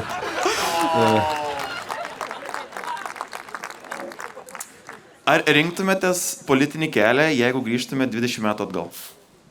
Dabar galiu pasakyti... 20. Dabar galiu pasakyti, kad ne, bet vėlgi tai yra nesažiningas pasakymas, nes galėjau veikti kažką kito, galėjau moksle kažką veikti akademiniam gyvenime ir taip toliau ir panašiai. Iš tikrųjų, už politikos užkliuvau, galim sakyti netyčia, 2009 metais, jeigu ne krizė, tai aš būčiau turbūt kažką visiškai kito veikus. Ir tuo metu, kai buvo krizė ir kai Andrius Kubilius man pasiūlė prisijungti prie vyriausybės, aš tada sakiau, baikit, jūs su manim ištversit 3 mėnesius. Ir sakau, mes susipyksim, nes aš sakysiu jums daryti dalykus, kurie yra nepopuliarūs. Mes labai greit susipyksim ir kam šito reikia. Bet paskui aš kažkaip pagalvojau, visi čia gali atsisakyti, tas atsisakys, anas atsisakys. Bet kažkasgi turi darbą padaryti. Ir iš esmės, jeigu ne tos aplinkybės, aš politikoje turbūt šiandien nebūčiau. Aš būčiau kažkur kitur, daryčiau kažką kito. Tai yra daug atsitiktinumo tame. Bet ar aš gailiuosi, kad aš tą patirtį visą sukaupiau su visu tuo krūviu, su visais tai žodžiais, kuriuos kažkas yra pasakęs, su mintim, kuriuos pagalvoju, su ta nuoskauda, kuri liko žmonėm, kurie gal nesuprato, kodėl ir ką aš darau, ar žmonių, kurie nusivylė, nes tikėjosi kažko kito. Tikrai ne, nes tai yra labai turtingi patirtim metai. Nepaisant to, ką apie politiką kas be galvotų, ta prasme, politika yra tiek purvina, kiek joje yra purvinų žmonių. Ir nepurvinesnė.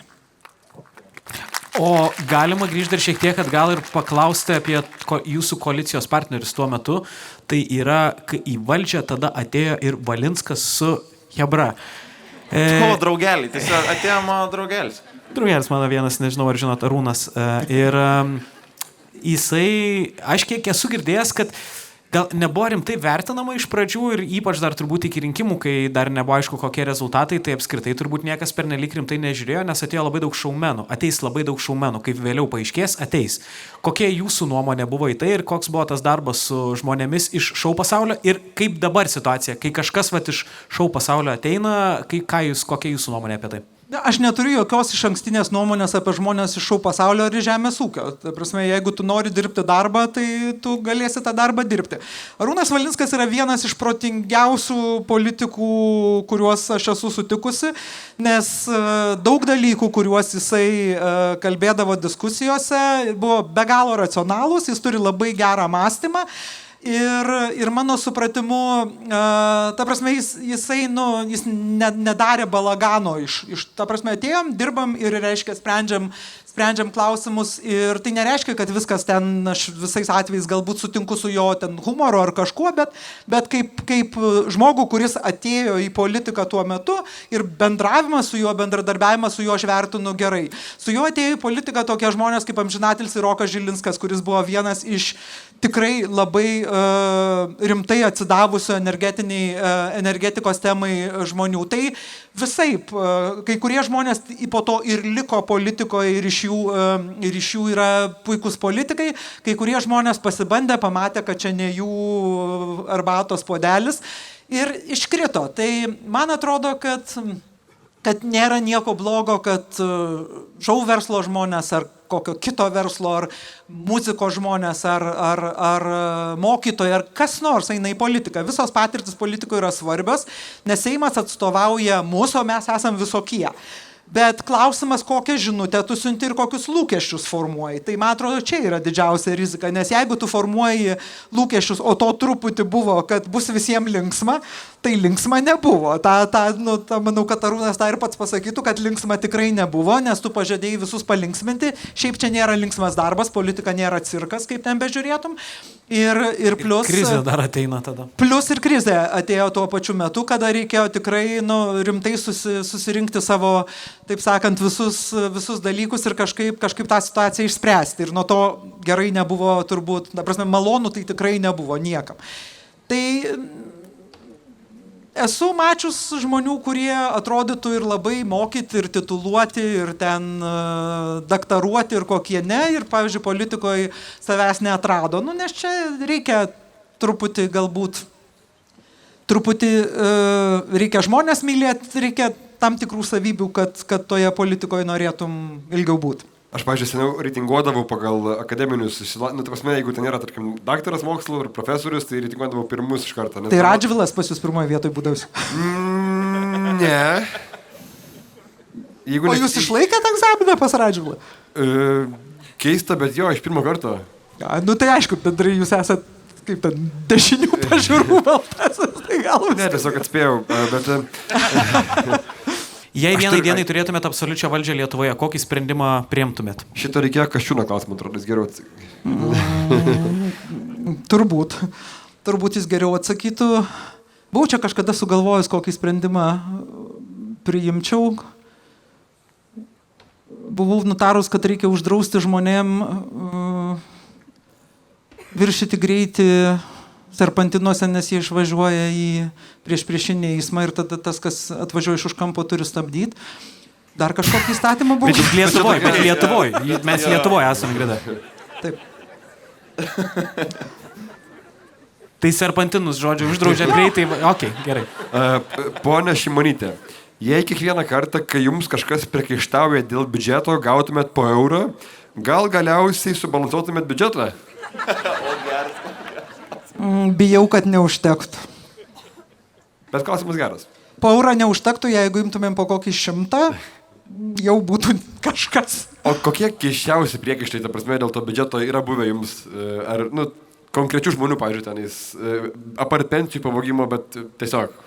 Keiščiausias dalykas būdavo visada žmonių, kurie prie kiekvieno biudžeto sakydavo, kad biudžetas yra beviltiškai praskolintas.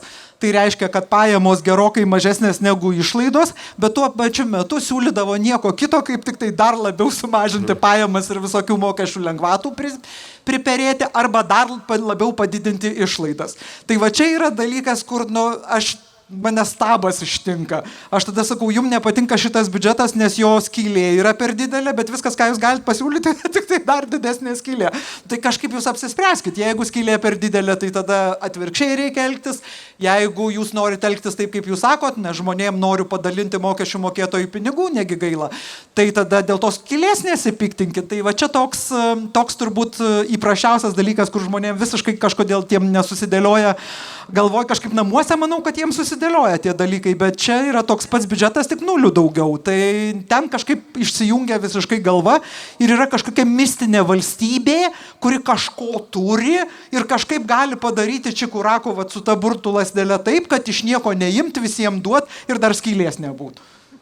Aistė Smilgevičiūtė ir biudžeto skylė.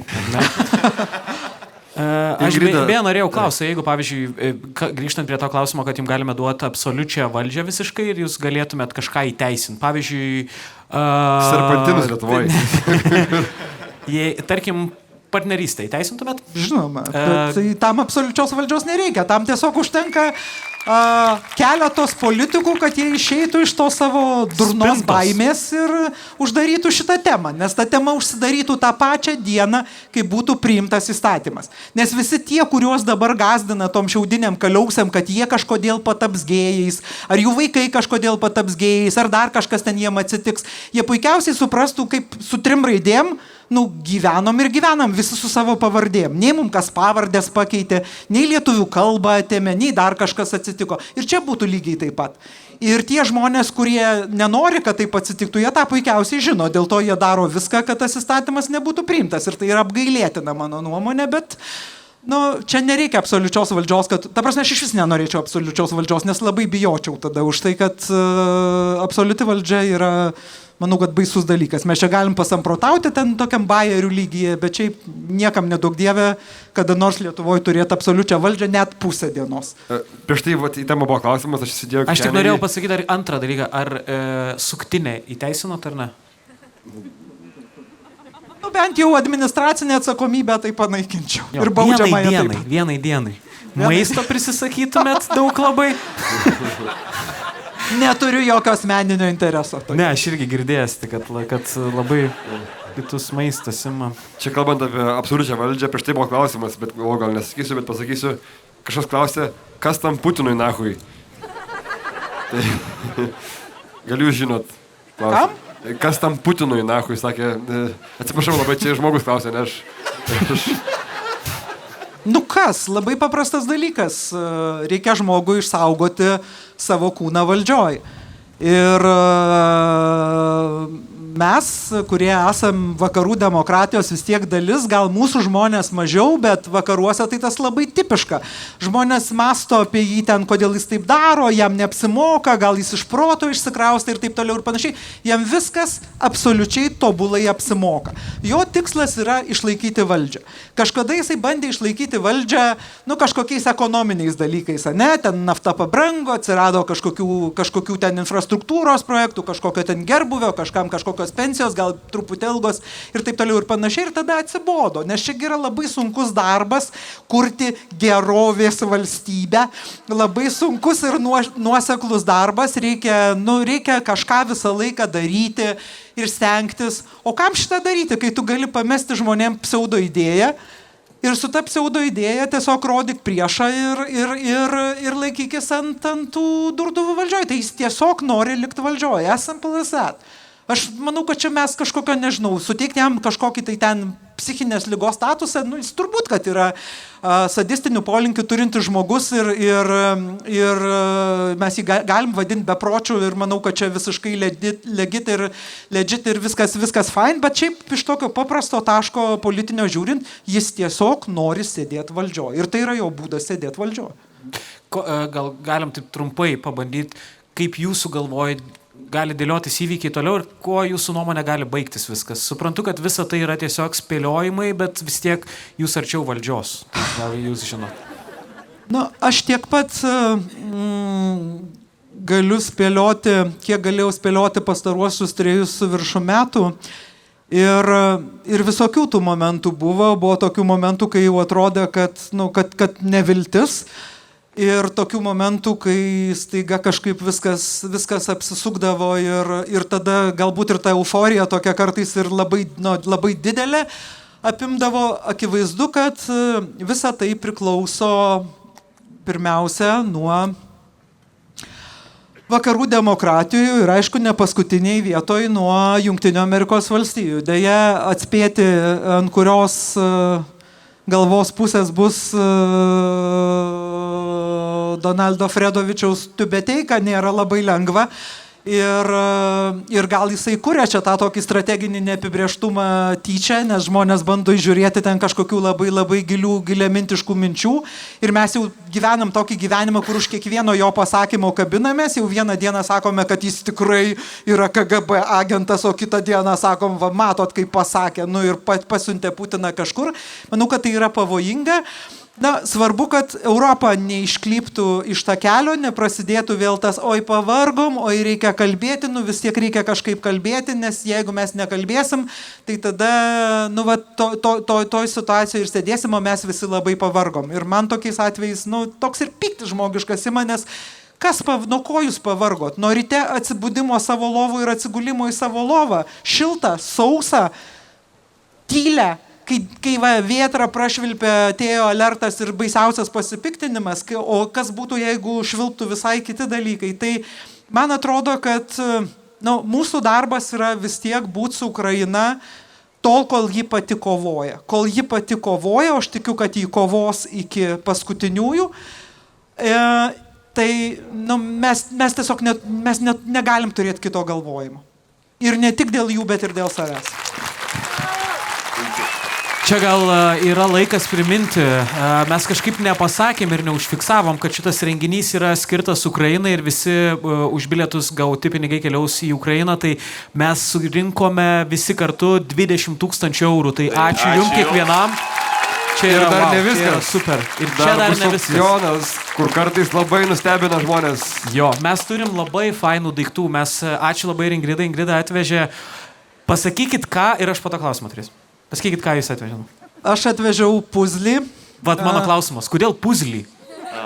Todėl, kad puzlis yra, aš turiu keletą hobių ir šalia bijūnų ir daržų, kitas mano hobis yra knygos, gal negali sakyti hobis, aš tiesiog jas skaitau, tai puzliai ir aš labai mėgstu dėlioti puzlį ir tas puzlis yra Gyvačių salos kario, iškėlusio vidurinį pirštą rusų karo laivui. Tas paveikslėlis, kuris yra ir pašto ženkluose, ir plakatuose, ir atvirukuose. Ir aš tikrai turiu daug labai tokių brangių dalykų, kuriuos esu gavus iš savo draugų Ukrainoje, įskaitant šitus Ukrainos futbolo rinktinės marškinėlius. Kai 2021 metais pirmą kartą susitikau su Ukrainos premjeru, dar nebuvo invazijos ir, paprastai protokolas apsiklausė, tai kokių dovanų kas norit. Aš sakiau, aš labai noriu tų marškinėlių, ten kur su Krymu, tų futbolo marškinėlių. Ir gavau dovanų šitus marškinėlius ir kai prasidėjo invazija, aš su šitais marškinėliais kalbėdavau per Sky News, per BBC, per CNN ir taip toliau, kad žmonės kažkaip matytų tą žinią ir iš tokių kitų ženklų ir tikrai turiu daug labai labai brangių dalykų ir visi man primena arba žmonės, arba kažkokias situacijas ar aplinkybės. Ir pagalvojau, kad puzlis bus labai gerai dėl to, kad truputį apie mane, labai apie Ukrainą ir kažkas galės susidėti puzlį, įsirėminti, galbūt ir pasikabinti paveikslą. Bet mano tai gerai, bet mano klausimą, bet kodėl puzlis, o ne puzlė? Oi. Nenorėjau nutraukti, labai gražiai kalbėjau. O ką apie tai sako, gal kas nors žino? Padarom balsavimą. Kas sako puzlis? Aha, ačiū labai. Kas sako puzlė? Matot, ir vėl mažumoja, ar ne? Aš ir vėl einu prieš sistemą. Ir vėl opozicija. Jo, einu prieš sistemą. Kažkaip, nežinau, taip susiklosti. Nieko tokio, visi turim kažkokių minusų. Ingrida, jei uždirbtumėte nuo 2000 iki 3000 neto, atsisakytumėt antros pakopos pensijos, B, liktumėt antroj pakopoje. Ačiū.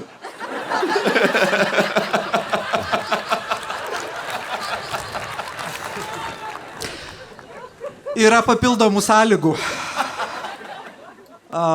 Yra papildomų sąlygų ir pirmiausias klausimas yra, koks yra jūsų amžius ir kokie yra kiti įsipareigojimai. Vis dėlto dabar labiau likčiau negu nelikčiau, ypatingai jeigu jums iki 40. Man 50 ir aš vis tiek liksiu. Man čia primena vieną situaciją, kai aš ėjau kažkada į pasimatymą su ganėtinai žinoma ekonomiste, nes man reikėjo tiesiog konsultacijos. Aš norėjau paklausti apie investavimą, tiesiog tai parašiau ir susitikom kavos. Tai... Wow, tu ir gavau viską, ko norėjau. Gerai. Pasiekiai su ją antrą pakopą. Ingrida, turiu jūs Facebook draugose. Jau net 5 kartus peržiūrėjote mano storius. Ar jūs iš tikrųjų juos žiūrit, ar turit storių žiūrėtojo asistentą? Nes aš tikrai už jūs balsuosiu, mes jau draugėms kažkas. Insultas iš tikrųjų, nežinau. Nu, kaip čia pasakyti, neturiu tokio įpročio labai kažkaip, neturiu asistento storių žiūrėjimui, gal kartais perla perlipa per kompą man nežinant ar per telefoną ir ką nors pažiūri, taip gal irgi gali būti, bet... Paluckas tai verslą sukūrė, sakė, ne. Jisai ten žuvų ieškojo dugne kažkokią mežarą, bet turbūt, kad pažiūriu, jeigu kažkas įdomaus buvo, turbūt buvo geri istorijai, kad pažiūrėjau. Jeigu visgi būtumėt pavogusi pensijas, kur dėtumėt tiek pinigų? Čia nemažai šiaip, gal? O kažkas yra paskaičiavęs, kiek tiksliai tas pavogimas, kiek tiksliai buvo pavogta? Jo, tai buvo, dabar galvoju, keli šimtai milijonų eurų, litų, bet tiksliai reikėtų skaičiuoti, gal 800 kokių milijonų litų. Tai taip, bim bam, pamėtom, kur maždaug išsileidžiam. Aš visiškai neturiu fantazijos. Dabar tai Ukrainai viską atiduočiau, aišku, bet šiaip tai visiškai neturiu fantazijos tokiam dalykam ir man visą laiką, kai sakydavo, tu pavogiai mūsų pensijas, aš sakydavau, gerai, o kas pavogiai iš manęs mano algą? Nes tuo metu mano atlyginimas sumažėjo 40%, nes ten buvo tas mažinimas toksai nuo viršaus žemyn, kuo didesnė alga, tuo daugiau buvo mažinama ir aš savo algą susimažinau beveik 40%. Tai visą laiką sakydavau, tai kur aš padėjau tą savo sumažinimą, kaip aš iš savęs ją pavogiau ir kažkur padėjau. Ir žmonės tada pykdavo, kartais ant mane sakydavo, eik iš. Tai vadinama pėdų sumėtimu, bet aš nežinau čia. Tai aš netos nežinočiau, kur padėsiu. O čia dabar prarasit labai daug rinkėjų, arba vieną, arba kitą pusę. Gerbiama Ingrida, Žalgiris ar Rytas? Žalgiris. Esu tą sakius daug kartų, negaliu meluoti. Nu tiesiog, ta prasme, yra, nežinau, kiek įrodė. Katleris, atsisukit Katlerio intervus. Ir už Žalgirį bičas, ir už Lietkabelį. Kur kada reikia, svarbiausia. Prarado kokius 8 rinkėjus dabar. Teisybė svarbiau, kaip sakė. Platonas draugas, bet teisybė didesnis draugas. Teisybė buvo svarbiau, kaip sako Platonas Malinauskas. Kas jūsų politikos idealas? Nėra politikoje idealų ir siūlyčiau jų neturėti. Tie žmonės, kurie yra seniai mirę, tai mes apie juos žinom tik tai, ką apie juos parašė biografijose ir, kas paprastai yra tik tai dalis žmogaus ir mes žinom gerus dalykus, mažiau žinom blogų dalykų ir manau, kad visi politikai yra žmonės su visom savo silpnybėm ir kažkokiom gerom savybėm, blogom savybėm, dalykais, apie kuriuos galbūt žmonės niekada nesužino arba kartais sužino ir labai nusivilia, tai nereikia daryti stabų ypatingai nei iš gyvų, nei iš tų žmonių, kurių nebėra, nes mes nežinom, kas tie žmonės buvo, nereik daryti stabų ir aš neturiu stabų politikoje. Yra žmonės, kurie man patinka. Man patiko, pavyzdžiui, Golda Meir, man patiko Margaret Thatcher, Winstonas Churchillis, obviously, bet iš dabartinių politikų yra irgi žmonių, kurie man stipriai imponuoja. Man, pavyzdžiui, patinka Čekijos prezidentas AC/DC koncerte su alaus bokalu, bet čia yra tokie dalykai, kur nereikia savo kurti idealų iš savo amžininkų ir apskritai nereikia jų kurti. Aš buvau visas sienas paauglystėje išsiklijavus Axl Rose plakatais. Dabar eisiu pasižiūrėti, kaip jis atrodo kitą savaitę. Bet, ta prasme, su doze humoro. Jūs varote į Gunsą, varote į Gunsą? Taip, taigi pirmą dieną, kai tik tai išėjau iš vyriausybės, nusipirkau bilietus į Guns N' Roses. Kažkaip pagalvojau, negali neiti į koncertą žmogaus, kurio baltais trusikais buvo visa siena namuose išklijuota. Geras. O kokia, aš irgi mėgstu labai Guns N' Roses, bet ačiū už komandiruotę, neleidžiat manęs išvaryti ten. Kokia mėgstamiausia daina yra? Šiaip man tai leidžia. Turbūt Sweet Child O' Mine. Geras. Ir dar I used to love her, but I had to kill her. Beje, buvo vienas klausimas, mes parašė ten, kad mes visą laiką padainuojam kažką per komandiruotę ir parašė, gal galėtų kažką trumpai užtraukti Ingridą. Ką daryt? Galit ir šitą, jeigu norit, bet galit bet kurią dainą, nebūtinai Radžio. Ką norit? Žygioja kareiviai vorą, paskui vorą, ginti brangę žemę, šalį Lietuvos alytę, pulkas paukštelių, margindami orą, čiulba ir skraido, viršum jų galvos alytę. Pulkas paukštelių, margindami orą, čiulba ir skraido, viršum jų galvos. Wow, okei. Aš noriu eiti žudyti dabar, ką nors, tiesiog nežinau, aš noriu, aš...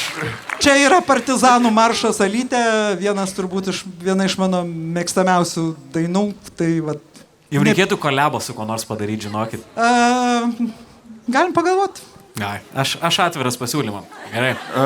Aš turiu labai... Labiausiai tai turbūt su Ugnevijo Hebra norėčiau kolebą padaryti. Su Aistė Smilgevičiūtė, bet be skylės. Mielai. Turiu labai svarbų klausimą kažkuriam žmogui. Klausimas Ingridai. Rytoj pradedu praktiką vyriausybėje. Ką rengtis?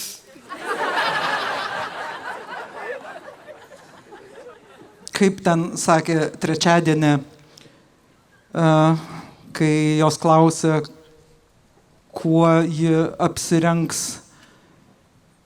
neatsimenu, ten kokią tai progą, jis sakė, aš būsiu serijinė žudike, vaidinsiu serijinę žudikę ir apsirengsiu kaip normalus žmogus, nes jie atrodo kaip normalus žmonės. Tai apsirenkit kaip normalus žmogus. Tikrai vyriausybė nėra kažkokia vieta, kur žmonės vaikšto ten tik tai kostiumėliais apsirengę, ar ten, ta prasme, žmonės rengiasi patogiai, pagarbos kažkiek institucijai gal reikia, bet viskas, kas yra su saiku ir su protu, viskas tiks. Aš tai žinokit, kaip tik manau, kad reikia kaip Hitmanas apsirengti visiškai juodai, nes tada žmonės netkreipia dėmesio, kad yra vienas žmogus visiškai juodai apsirengęs su juodais sakiniais, juoda kepurė, nes taip Hitmanai atrodo visą laiką.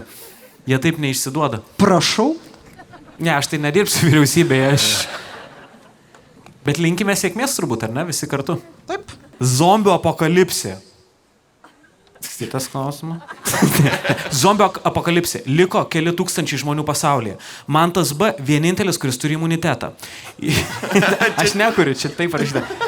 Iš jo kraujo galima pagaminti vaistus. Ką renkatės jūs? Aukoti Mantą B. ar slėpti jį? Jis nori gyventi, aukotis nenori. Gal tu nereguliuok, ką aš noriu, tą darysiu, gerai? Mano kraujas, ką aš noriu, tą darau, gerai? Bet ką darot jūs? Aš tai aukoju tave. Aš aukoju irgi. Ir paimu klojimą kaip originalą. Tiesiog. Koks šuniuko vardas ir kokia veislė? Aš nežinau tiksliai, kam čia klausimas yra. Turbūt man. Iš ko jūs taip sprendžiat? Taip sprendžiat. Vis tiek buvo antras valstybės šuo, tai juokas. Šuns vardas yra Perla ir Perla yra Jorkas. Ir Jorkas tai yra toks šuo, kur su manim gal ne taip lengvai dera, nes aš taip jau visada norėjau turėti didelį šunį, daug didelių šunų, nors aš visus šunis myliu, aš jeigu šunį pamatau, tai...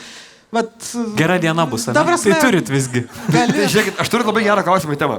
Jei Gitanas paprašytų pažiūrėti Grikį savaitį, ar sutiktumėt? Mielai, be problemų visiškai. Aš tai nežinau, Jeigu Gitaną reiktų pažiūrėti savaitę, tada jau būtų problemų, o Grikį tikrai mielai pažiūrėčiau. Bet mano šuo yra iš tų gelbėtųjų šunų, kur 20 metais aš nežinau, kokiu šunimi man teks pasirūpinti. Aš tiesiog sakiau, duokit man bet kokį šunį išgelbėtą, kuris yra mažiukas. Nes, tiesiog pagalvojau, kad jeigu keliautų, gali jį su savim pasimti. Ir toks tiesiog gyvenimo būdas truputėlį mano gal dideliam šuniui netinkamas, nes aš to laiko tiek daug negaliu skirti. Ir man atvežė Perlą tik tą dieną, kai aš gavau, ta prasme, mane patvirtino Seime ministrė pirmininkė, aš gavau šunį po 19 metų pertraukos, nelabai netgi prisimendama, kaip ten ta šuo namuose gyvena. Žiūriu į tą šunį, sėdime abi ir sakiau, tai ką mes dabar su tavim darysim? Nu ir nieko, gyvenam ir vat, vienintelis turbūt buvo mano šeimos narys, kuris gerai jautėsi Turniškės. Nes aš visą laiką norėjau namo, o jai grįžti namo tai taip nelabai patiko, bet dabar jau okei. O nebaisi? Labai, ne? Šneka. Nu. Sorry, o jūs šunų žmogus, ne kačių žmogus? Aš visiškai šunų žmogus, aš gerbiu kates. Ne. Gerbiu kates kaip žmogų tikrai. Man jos yra labai gražios, bet aš jų bijau. O šunys yra paprasti. Nu, jie tiesiog yra... O jūs kalbat su šuniu ar ne? Aišku, kas nekalba ką su šuniu. Ką sakot? Visokiausius dalykus, aptariam aktualijas. Kai labai loja, aš ją ko nors pavadinu iš politinio lauko. Net įsivaizduočiau dabar, kas tai galėtų būti. Aš turiu gerą klausimą. Kaip Landsbergis čia padarė, kad Matijošaitis partininkė žmogų? Šitas, man atrodo, nugalėtojas bus. Viskas, čia yra, žinokit, pabaiga, norit to ar nenorit, mes jums esame priversti sakyti su Dievu, bet prieš tai, gal galim dar kartelį padėkoti, ačiū labai Pusiasalio piliai, kad mus įsileido šiandien ir čia viskas taip gerai gavosi. Pablom visiems, aš išvardinsiu, mes turime, ačiū mūsų rėmėjams, labai ačiū Doknuvai, ačiū Švyturiui, ačiū taip pat Angels of Light, ačiū fondui, kuris įsikūrė Stambo ir šiandien mums padeliverino mūsų dovanas ir prizus. Ačiū grupėje Budu. Ačiū visai komandai, šiaip čia buvo pirmas renginys, tai čia buvo visai komandai geras išbandymas. Ačiū jiems labai ir visi šitie plojimai dabar jau skirti jums. Ir aišku, kad labai labai didelis ir gal net, žinokit, pats didžiausias šiandienos ačiū skrieja Ingridai Šimonyčiai. Ačiū, kad nepasididžiavot, ačiū, kad atkeliavot, ačiū, kad pasisvečiavot ir buvot puikiai. Ačiū labai, kad pakvietėt. Man be galo svarbu yra, kad ne šiaip smagus renginys, kur galima smagiai pašnekėti, nors gal ten tą formą ir prarandi jau per laiką, bet kad to renginio intencija yra labai svarbi, kad mes visi kažkuo, kas čia atėjom, visi kažkuo labiau priartinsim Ukrainos pergalę. Ačiū visiems, tai yra labai svarbu ir slava Ukrainai. Herojams slava! Ačiū labai visiems. Ačiū. Mes nusilenksim, jeigu jūs nieko prieš, jūs jau blokit arba ne, čia jau nuo jūsų priklauso.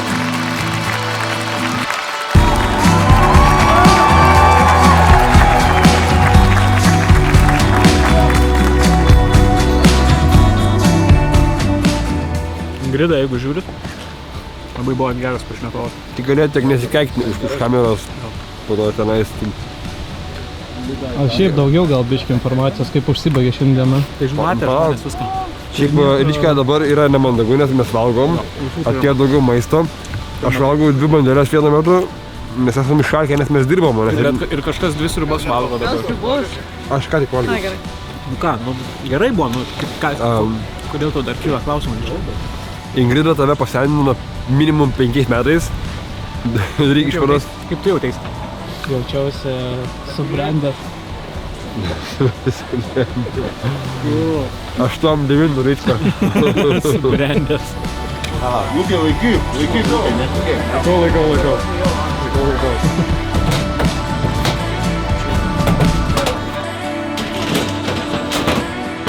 Labai skani sriuba. Nesu valgęs tokios sriubos. Sakom, čia tokia specifinė ukrainietiška sriuba, tai pirmą kartą, kad sriubą valgo. Dabar žmonės net negirdi, ką mes kalbame, ne? Čia niekada negirdėjo? Tikrai tokių dengimų daugiau padaryk, kur akivaizdžiai žmogus kažką įdomiai pasakoja į kamerą, bet tiesiog muzika uždėta. Aš šiaip kitą kartą, kai tos intervus darysit, tai mikrofonus įjunkit. Įdomiau klausyt bus, kai girdys kad šnekat. Kuriuos tuos tenais? Ne, kur ten jūs ant scenos sėdit. Tai fainai viskas, ten ta Ingrida, ten viską, bet kad girdėtųsi, ką šneka, tai iš vis įdomu. Bet žinai, kai kurie atvarė tiesiog aišku, vaibas geras, čia saulė šviečia, vėjas pučia. Nenorim su savo šnekom jiem trukdyti. Aišku, geriau neteršti eterio. Jo. Gerai, aš nieko nesuprantu. Čia buvo ironija.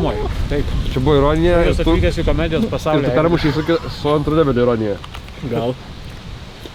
Gerai.